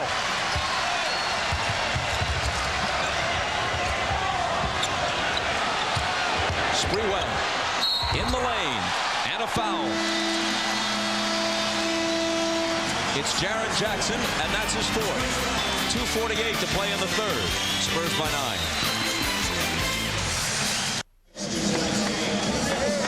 The Spurs lead by 9, 2:48 to go in the 3rd quarter, and they've been able to push this lead out because of the greatness of their defense. Duncan and Robinson have been inside, blocking shots. New York really with no place to go. Larry Johnson gets buried underneath the basket, has to kick the ball back out. Allan Houston thinks he's got a layup. Here comes David Robinson. Kurt Thomas thinks he's got a dunk. Here comes David Robinson once again. So right now, the Spurs' little defensive surge. You see tonight, 45% field goals, 7 block shots, and 4 steals. Bob, they're 6 of 15 in this 3rd quarter, only 40% after 47% shooting in that first half. Sprewell hits the first. As you see, their defense has clamped down harder as the season and then the playoffs have progressed. Game 3 of the finals broke that trend a bit. And this is a relatively high-scoring game. 68-61 now. The Spurs lead trimmed to 7. Well, New York is still in this game right now. They just have to continue their pressure defense, continue to get better shots at the basket, but this game is still in the balance for them. Avery Johnson, good game, 12 points, 9 assists to Duncan, then underneath for Rose, knocked away by Houston, and Rose was the guy who touched it last. With Malik Rose in the game, see, normally that would be a high pass and he would dunk the basketball, David Robinson. With Malik Rose, that's not the play. Houston was able to get in there and break that thing up.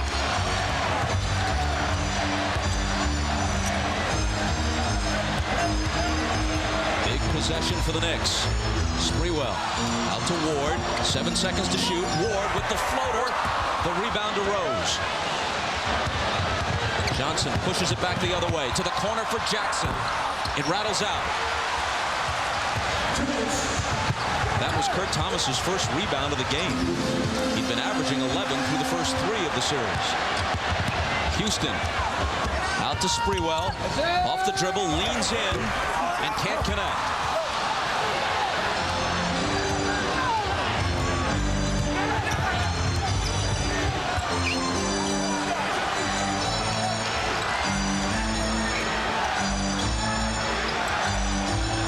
Duncan, Ward helping, leaving Johnson alone. See, he always goes to the sweet spot. When that ball is double-teamed, the spots that he loves on the floor, those are the ones he practices, and Avery Johnson having a great night here tonight. 14 for AJ. Bad night for LJ of the Knicks. Here's Thomas, surrounded and fouled.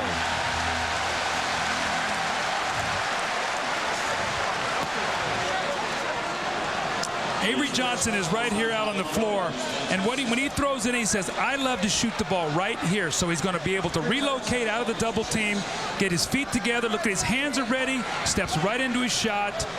That's the one he practices all summer long. So when they double team him, say, I can't hit that shot, he'll have to prove him different. Foul number 2 on Malik Rose.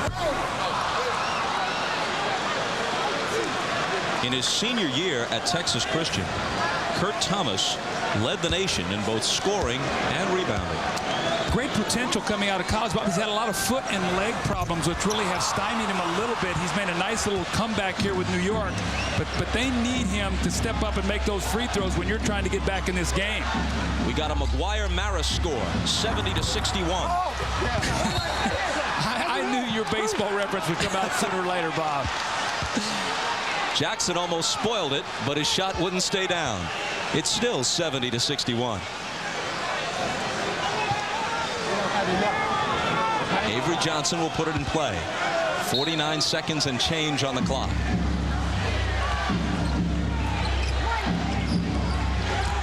Mario Elie bumped, but he initiated the contact. Offensive foul. Do you see how much different the game is when David Robinson is out there, when they don't have both big guys? New York can do a better job of being able to get in the lane defensively because you've got a Malik Rose there who can't finish as well. So they're getting a nice rest for Robinson, but San Antonio's struggling now to score. Sprewell. Rose trying to guard him. Jumper over him. Bob, you can't scare him off the shot by looking at him. You got to get a hand up. This Latrell Sprewell, he's going to shoot the ball. 20 for Latrell, half of them in this third quarter.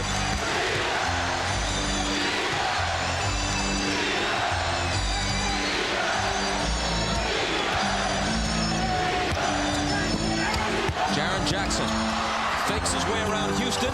Malik Rose is there with a big follow. 4.5 seconds for the Knicks to get off the quarter's last shot. Charlie Ward from half court.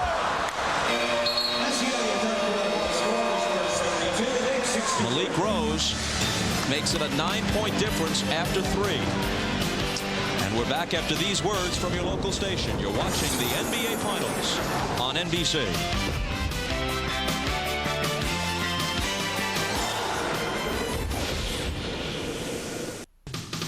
This copyrighted telecast of the National Basketball Association is intended solely for the entertainment of our audience, and any retransmission, reproduction, rebroadcast, or other dissemination or use of this telecast, or of the pictures, descriptions, or accounts of this game, without the express written consent of the National Basketball Association, is prohibited.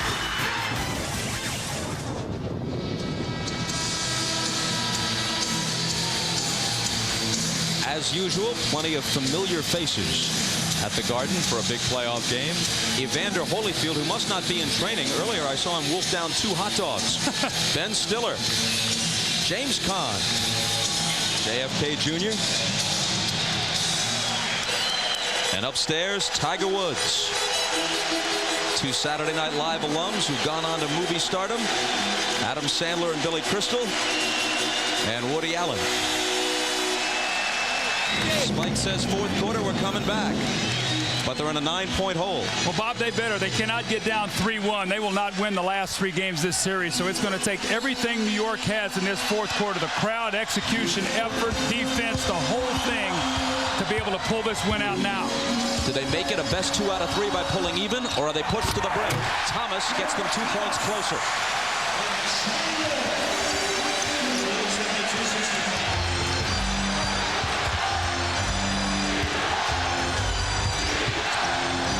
They swing it to the corner for Jaren Jackson. Now it's Sean Elliott. They're patient, still plenty of time. 7 on the 24. Elliott's got a good look at it, and he drills it. He has got to continue to be aggressive. When he shoots the ball well, he changes their entire team. He's in double figures now with 10.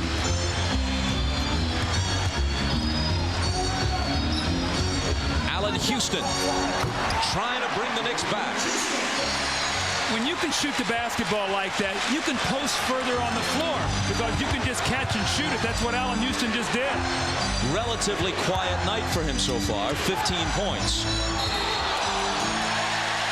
And a travel on Duncan.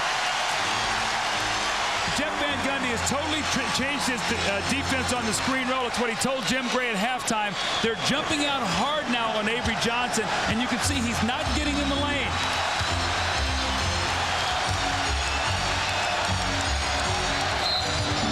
Whistle as Houston starts his move on Elliott, and a travel on Allan Houston. So an exchange of walking violations. San Antonio ball. Allan has a tendency sometimes to shuffle his feet. Got caught that time by Mike Mathis.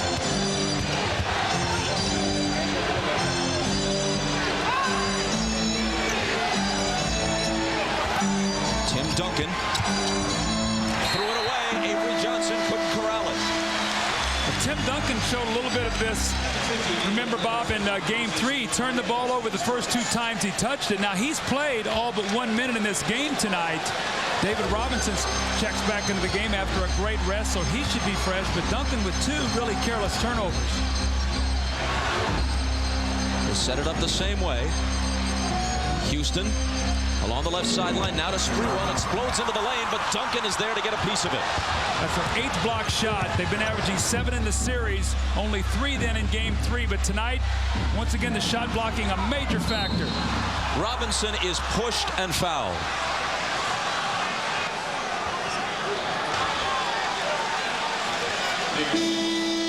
Latrell Sprewell thinks, I've got a layup. Doesn't realize Tim Duncan is behind him. Just a piece of it, then controls the rebound. So get an opportunity there, Bob, to cut it to 5. The block shot, sideline out of bounds now for San Antonio as Jaren Jackson steps out and Mario Elie back into the game.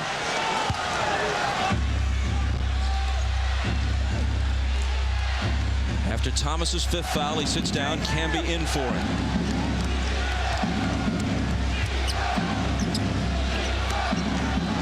Duncan to Elliott. Pull up. Won't go. Robinson on the offensive glass, but the foul is on him. 3 on the Admiral. 9:48 to play in the 4th. Spurs by 7. The NBA on NBC is brought to you by Original Coors. There's only 1 mile-high taste, Coors, the original. By Chrysler, engineered to be great cars. By Mystery Men from Universal Pictures. Starts Friday, July 30th at theaters everywhere, rated PG-13. And by Sprite. Image is nothing, thirst is everything. Obey your thirst. Sprite.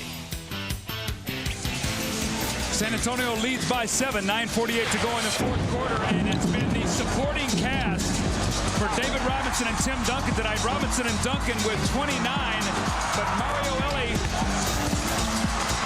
and Malik Rose off a miss from Jaren Jackson. Sean Elliott with a spot-up jump shot. These guys have been terrific tonight. We talked about it before the game. Tonight, these guys have a combined 37 points. In Game 3, only 22 points. So Robinson and Duncan's numbers are down. These guys have picked it up. And so, at least tonight, they don't miss Jaren Jackson, who remains cold, 1 for 7. Johnson poked it away. Nick ball, 16 on the shot clock. Bob, I think New York's had about 3 chances here to cut this thing to 5. Basket here, this crowd will really erupt. It's Houston. And there's a whistle. He'll come to the foul line with a chance to cut it to 5. Mario Elie is the guilty party. It's his 4th. Tomorrow night, join NBC for must-see TV Thursday. Friends, Jesse, Frazier, and Will and Grace, plus the drama of ER. Thursday night, beginning at 8 Eastern, 7 Central on NBC.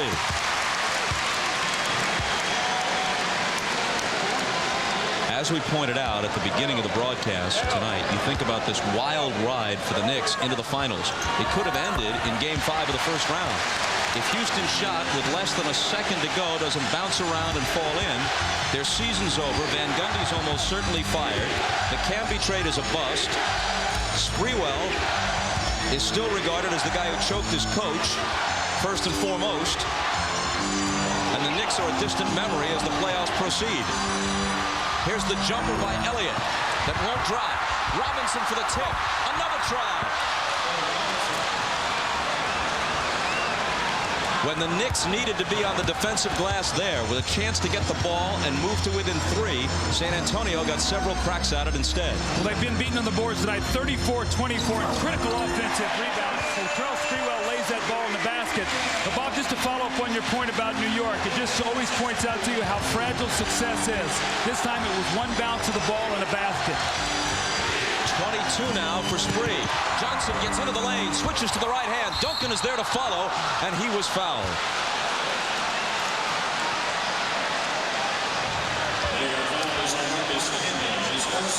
The offensive opportunities, David Robinson tipped it. He tips it once again. He and Duncan both get a hand on that one.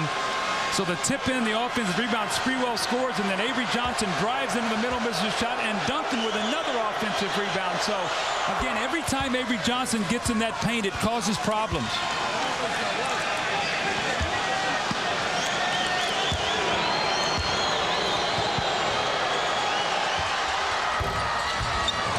Duncan gets them both, makes it a 7-point game. This after Camby's first foul. He's been in constant foul trouble in this series prior to tonight. Sprewell finds Camby, changes his shot, but draws the contact that will send him to the foul line. It's Robinson's 4th. San Antonio just does not like to double team. It gets him spread out. Duncan has to go out and help, and when he does, it leaves David Robinson back there by himself. He's late getting there. Camby sort of the up and under, and David with the foul. So now Camby with 2 free throws. Not a good free throw shooter. Speaking of Camby, not Robinson.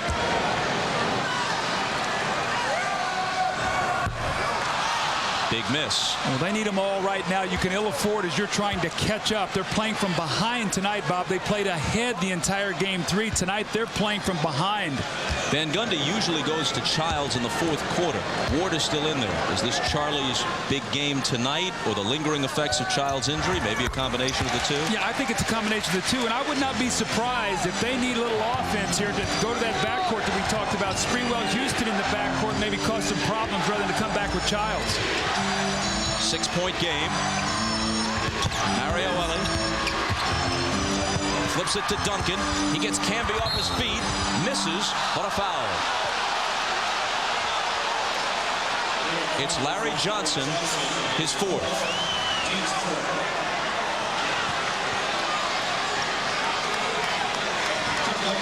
This has not been Larry Johnson's night.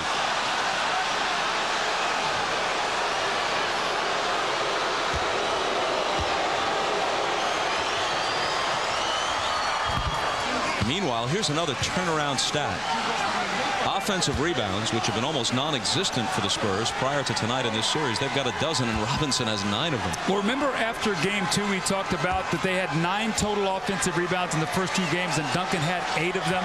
Tonight, that's really been a key factor because it's given them multiple shots at the basket, something they had not been getting. Seven-point game after Duncan makes 1 of 2. Here's Houston accelerating baseline. Camby, turnaround, short. Who touched it last? San Antonio. You see how quickly Bob Camby shot that ball? Almost the presence of Duncan and Robinson. He never even got himself turned to the basket. He turned it and just got his shoulders halfway square. He's got to take a look at that basket. He's got the extension to shoot over those guys. It isn't just the ones they block. It's the idea that they're always lurking there somewhere. Now watch Camby here, Bob, as he catches this ball. He never really gets turned. He sees Robinson out of the corner of his eyes, and he turns and just sort of quick shoots it. Never gets a good look at the basket. Got to take his time here. He can make that shot.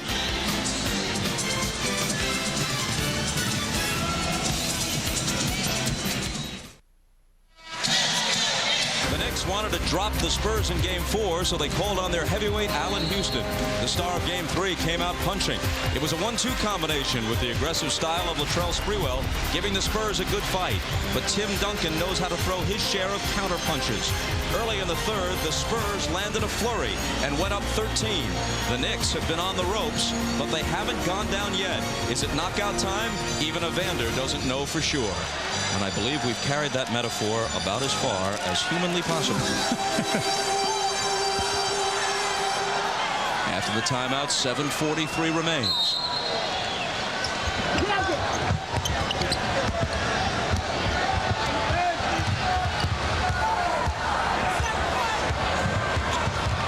Charlie Ward with Johnson on him.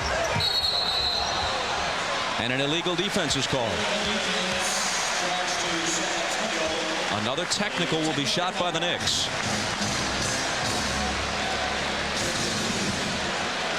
Greg Popovich has shortened his bench in this second half. Malik Rose and Jaren Jackson, the only reserves to get any kind of minutes here since intermission. Bob, that always happens come final time when you get deep into the playoffs. Everybody always talks about depth, depth, and depth. And you know what happens? You get down to about 6 or 7 guys. You play your stars heavy minutes. You rest them. That's the way it goes.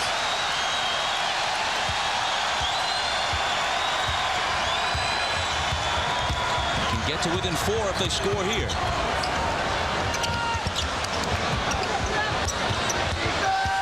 Houston driving on Elliott. Out to Johnson. Into the lane. Lost it. Got it back. Fade away. Got a piece of it. Duncan picks it up. Ellie's ahead of the field. And a big turnaround there. See, remember that play right there. Larry Johnson just cannot finish in there over David Robinson or Duncan. That shot was blocked as the clock was winding down. Nobody got back.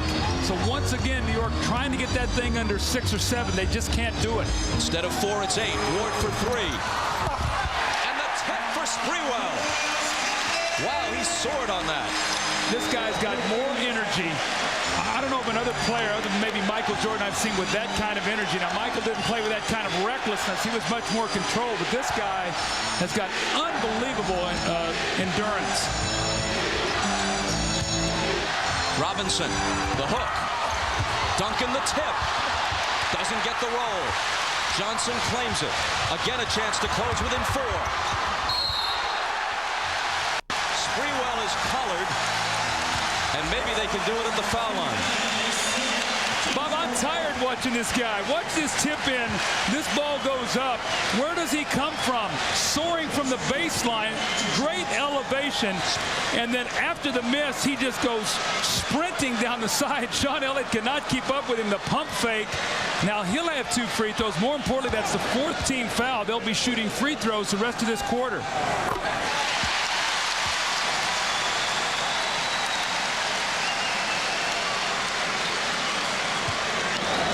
Knicks trailed by 4 at the half. Went down 13 in the 3rd. They can get back to 4 if Sprewell hits this. It's a game again.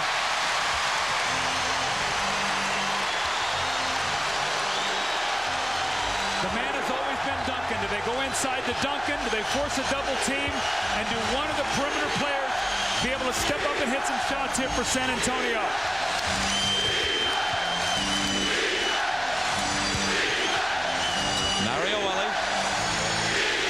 The lob to Duncan, and coming over to attempt the steal is Sprewell, but it's a moot point because a 3-second violation was called on the Spurs.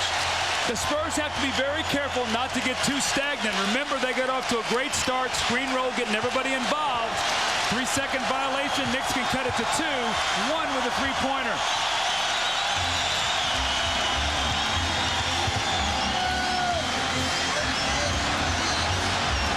Houston. 2-point game.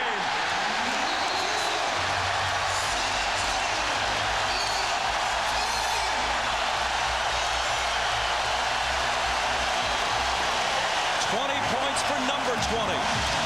Timeout San Antonio. Their lead trimmed to a bucket. New York runs a screen roll. They get a switch with Allan Houston posting Avery Johnson. The double team cannot get there soon enough. Allan Houston realizes he shoots it quickly, and he gets a score, and you're going to see the reaction. This is more animated than I've ever seen Allan Houston. And a great end zone replay here. Where's the crowd?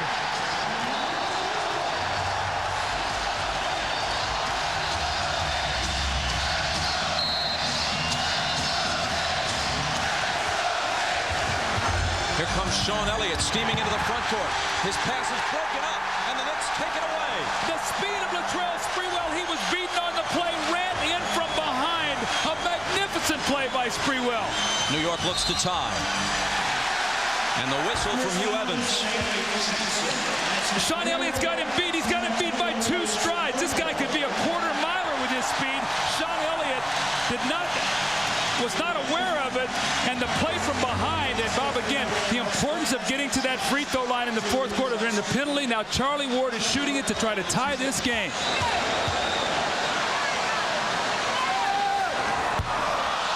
He won't do it on this trip.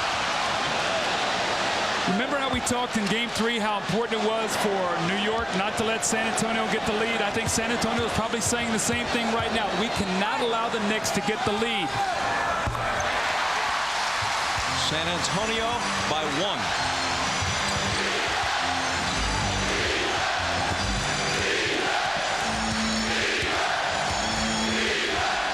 The Spurs have been the league's best road team in the regular season and playoffs. Robinson's jumper falls through. Spurs trying to do it into the teeth of a hostile, rabid New York crowd in front by 3 with exactly 5 minutes left. Elie on Houston, takes him baseline. The jumper won't go. Rebound Robinson.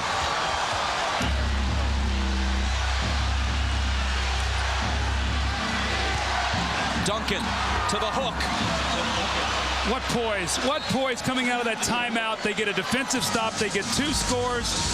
1 goes to 5. And it's David Robinson again, Tim Duncan. The supporting cast is great, but your stars win championships for you. And David Robinson, sometimes the forgotten man, not tonight. You see the little jump hook in the lane? And then his partner in the post, Tim Duncan. That little jump hook over Larry Johnson. Once again, it's a 5-point lead. And does he know how to use the glass? You're watching the NBA Finals on NBC.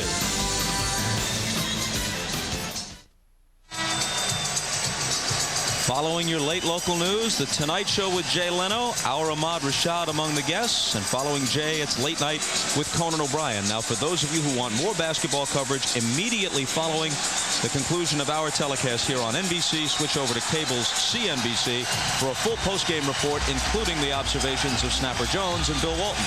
Now, Bob, you were on Conan O'Brien. You'll be on tonight. Do I have to watch, or will you tell me what's going on here? What's going on? Tapes available for a nominal fee. These are tough bookings for NBC. Ahmad on The Tonight Show, me on Conan. Going to the stable.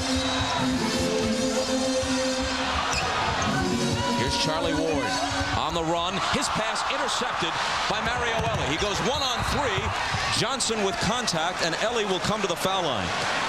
Mario has had a good game, both defensively and offensively. Johnson picks up his 5th foul. You always tell people, if you leave your feet, be a shooter. Don't be a passer. He got in the air, no place to go. Mario Elie with the great steal, now the finish. Much different night tonight for Mario Elie, and Jeff Van Gundy says, oh, no. When you get yourself down like this, you almost have to have a perfect finish. A missed field goal by Allan Houston, the turnover now. Chris Childs.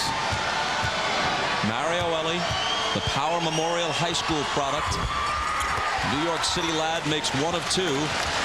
Rare free throw miss for him. But he scored 16 points, has 4 rebounds, 4 assists, and 2 steals. Here's Sprewell through a crowd to Camby. He was fouled, and it stayed down. I keep talking about Marcus Camby. He's the only guy on New York that can do this. Once again, it's Sprewell driving to the basket, and he finds Camby. Like I said, don't leave your feet unless you're going to shoot it, I guess, unless you're Sprewell. And the dunk by Camby just muscled that one in. Fouled by David Robinson. Mike Lupica has a story in today's New York Daily News about how David Robinson's picture used to adorn the wall of Marcus Camby's apartment in North Hartford, Connecticut. And Robinson had written to Marcus, I've seen you play. You have most of what it takes. Do you have the drive? The Knicks picking up some drive here as the ball is thrown away. An inexplicable turnover. This New York team will just not die. They will not go away. The great three-point play, and then Tim Duncan. You got to remember, after a score, Bob, you can run that side, that inline. He did not. He turned it over. Careless play. New York once again can get within 1 or tie it with a 3. Sprewell, 4 minutes on the clock. Sprewell pops. It rattles out. Tough luck on the shot for Spree there.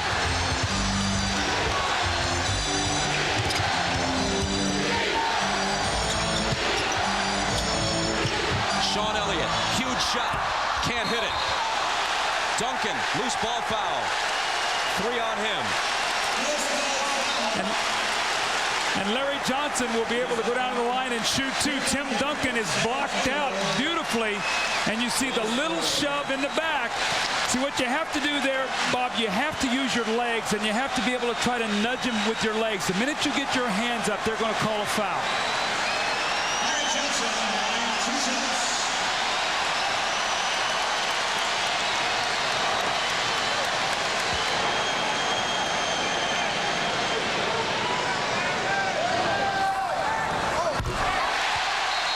2-point difference, 3:40 remaining.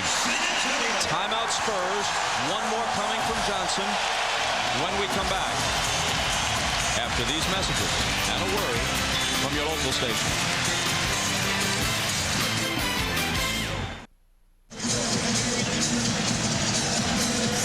The Knicks' last lead came midway through the second period at 39-38. They are back to within 2 here. 3 minutes and 40 seconds remaining. Larry Johnson has another free throw coming. When you look at Tim Duncan, in Game 3, he had 5 turnovers, 3 in the fourth quarter. Tonight he has 4 in the fourth quarter. Let's check with Jim Gray. All right, Bob. Jeff Van Gundy just told his guys on defense, if you get to stop, try and run with the ball. But take a good shot, not the first shot. And he also said defensively, if we miss, get back on transition. No easy baskets at this point. Bob?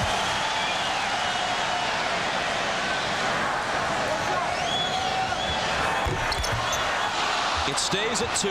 See, that's why Popovich waited to take the timeout between free throws. He sort of iced Larry Johnson. He didn't wait for him to shoot his second.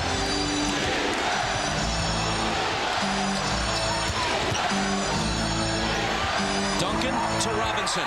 Stripped away. Still San Antonio ball.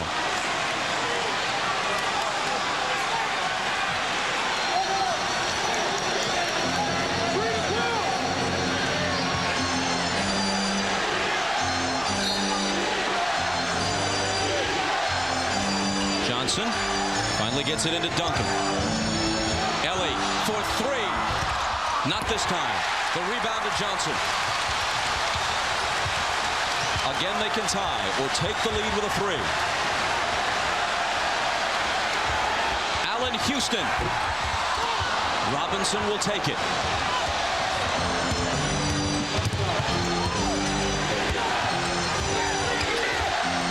"16 rebounds tonight for David Robinson."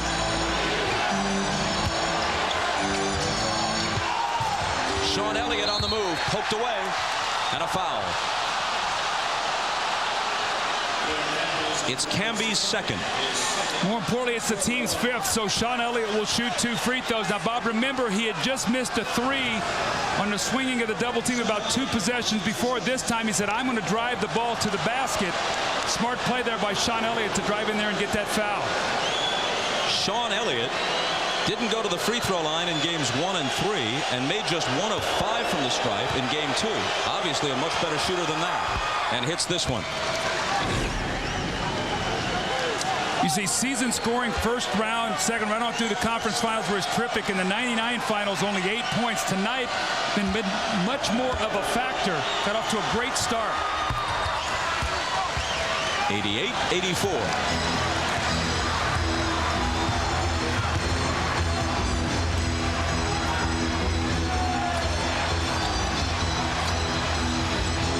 Sprewell. Charlie Ward for 3. Elie saves it into Robinson. The Knicks have had several chances to tie or to take the lead for that matter. Now they desperately need a stop to avoid going down 6.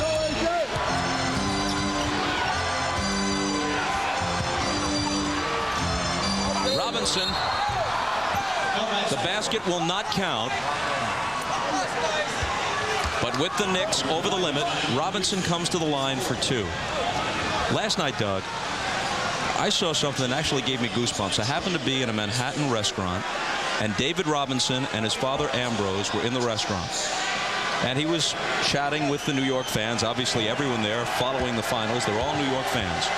When this impressive man got up to leave and walked out, everyone in the restaurant applauded.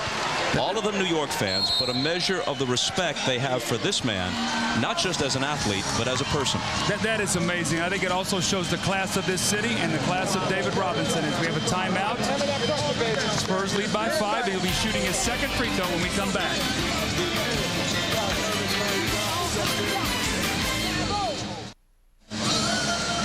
Well, we know everything begins and ends with Tim Duncan and David Robinson. The numbers speak for themselves, 39, 31, and 6 tonight. Critical baskets. Tim Duncan with a deep post position. Once again, he gets very deep post position and the score. David Robinson has been unbelievable on the offensive boards. He has 9 offensive rebounds tonight in the game. Big jump hook in the lane as New York was coming back.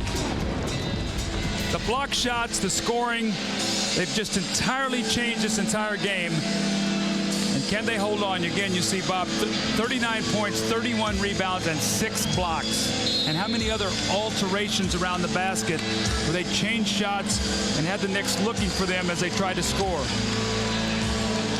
Had more alterations than a Macy's tailor on a busy day.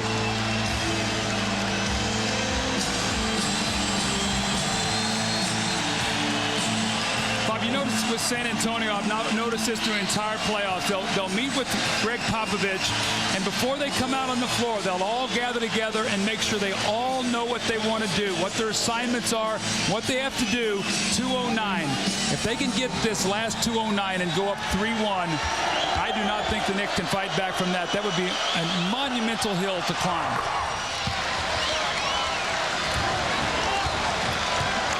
Robinson with 14 points. More importantly, San Antonio up 6.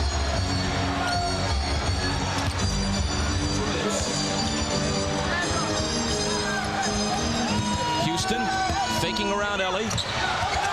Here's Ward. Shot clock winding down. Sprewell will take it with a hand in his face, and Robinson pulls it down. New York fans wanted goaltending. That ball was well short when Robinson went up to get it.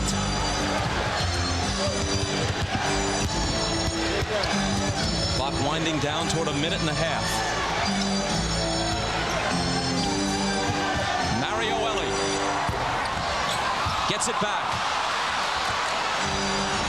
Huge offensive rebound. See, new 24 now, so they're going to get probably over 40 seconds on this possession. If they score here to push it to 8, running out of time.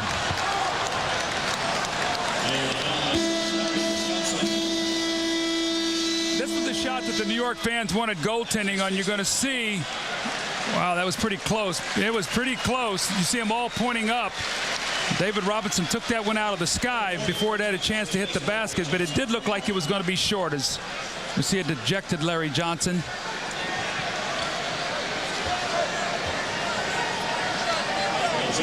And it's Avery Johnson at the free throw line.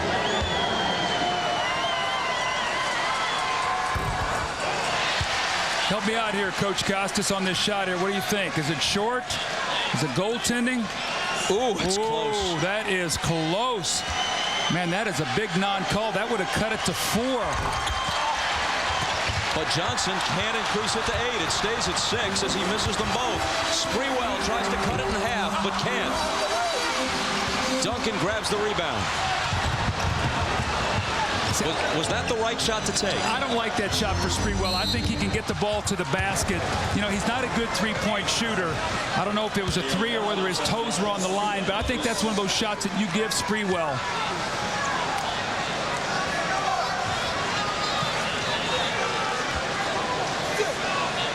Now with 57.8 on the clock, it's Elliott's turn at the line, trying to increase a 6-point lead. No team has ever come back from a 3-1 deficit to win the NBA Finals. It has happened in earlier rounds of the playoffs.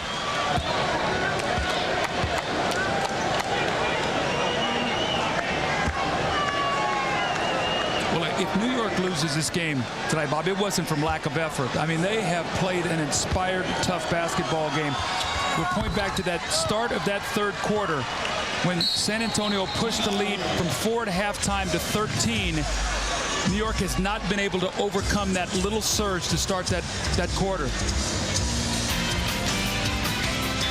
Back to the Garden after this.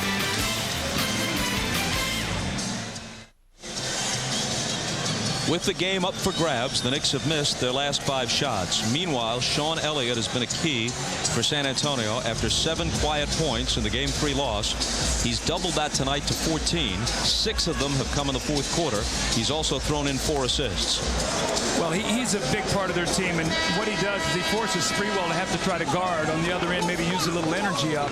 But Bob, the rebounding 47 to 31 tonight for San Antonio. Duncan and Robinson have 33. They have out-rebounded the Knicks team by themselves. That's really the critical stat. That's plus 16 on the boards.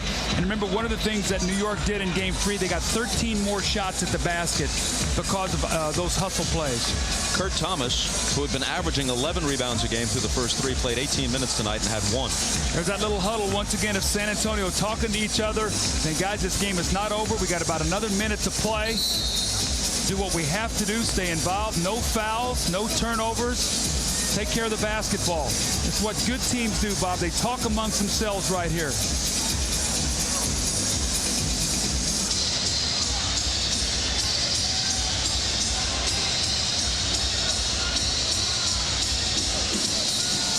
New York down 8 with less than a minute to go. Ward. They'd like a 3 if they can get a good look.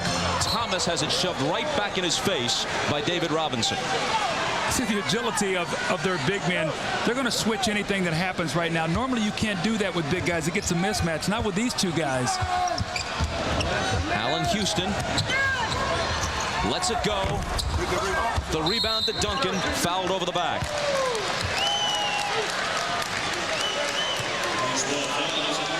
So now they face, speaking of the Knicks, a comeback from a 3-1 deficit. It has never happened in the finals. It has happened in the conference finals and in the semis, as you see. Bob, I've been a part of two trivia questions. 1981, I was part of that Philly team. In 1977, Portland and Philly. So I don't like these graphics that NBC keeps throwing. It brings back a lot of bad memories for me. To talk to our guys in the truck here. We hope your paycheck serves as some sort of salve to the wound. That's how we make it up to you. Now it's 10 points. Sprewell weaves his way through. Thomas pops the jumper short. Camby follows and hits. Elie trapped in the backcourt, gets rid of it to Duncan. Last half minute, Avery Johnson. It's a 2-on-1. The lob to the Admiral. It goes through his hands. And the Knicks get it back with 25 seconds. See, Avery Johnson should have just dribbled the clock out, made him come foul him. You don't need to make that play right now. Sprewell, Camby stuffs it, and they close to within 6. Stranger things have happened. And a foul in the backcourt. Tim Duncan's getting locked into one spot here out of bounds. He's got to remember he can run. He's like getting cemented to that one position. Bob, after a made field goal, you can move that baseline. Then the worst thing that happens, you don't force a pass and you call timeout. Remember, when you're talking about coming back from a 3-1 deficit, the Knicks would have to do it against a team that hasn't lost as many as 2 in a row in 4 months. They'd have to win Game 5 here on their home floor and then beat the Spurs back-to-back in Games 6 and 7 at a wild Alamo Dome. Well, it's going to take everything that Jeff Van Gundy has tomorrow to get this team ready for Game 5. This team has given him their heart and soul, and he's got to say, guys, anything can happen. We've got to push it back to San Antonio to a Game 6, but he's going to have to give his best speeches to make that happen. He's got to give them the not in our house speech. Absolutely. If they're going to win it, don't let them do it on our floor. Sprewell. Camby back to Spree, to the hoop. Thomas takes the rebound with 6 seconds to go. He's fouled. And I've seen that happen as well, where teams that had no realistic chance to win the series nonetheless dug their heels in and said, we're going to do what we can for the sake of pride to let you know that you were in a fight. Hey, Bob, how about last year, as early as last year? I mean, Utah coming into the United Center in Chicago were down, 3-1. Looked like they were going to lose all 3 games there and came back and got to Game 5 to push it back. And then the Chicago Bulls were able to win Game 6. But I didn't think they would win that game. So anything can happen. But at least Utah was going home. Absolutely. That's a big difference. The Spurs win it 96-89.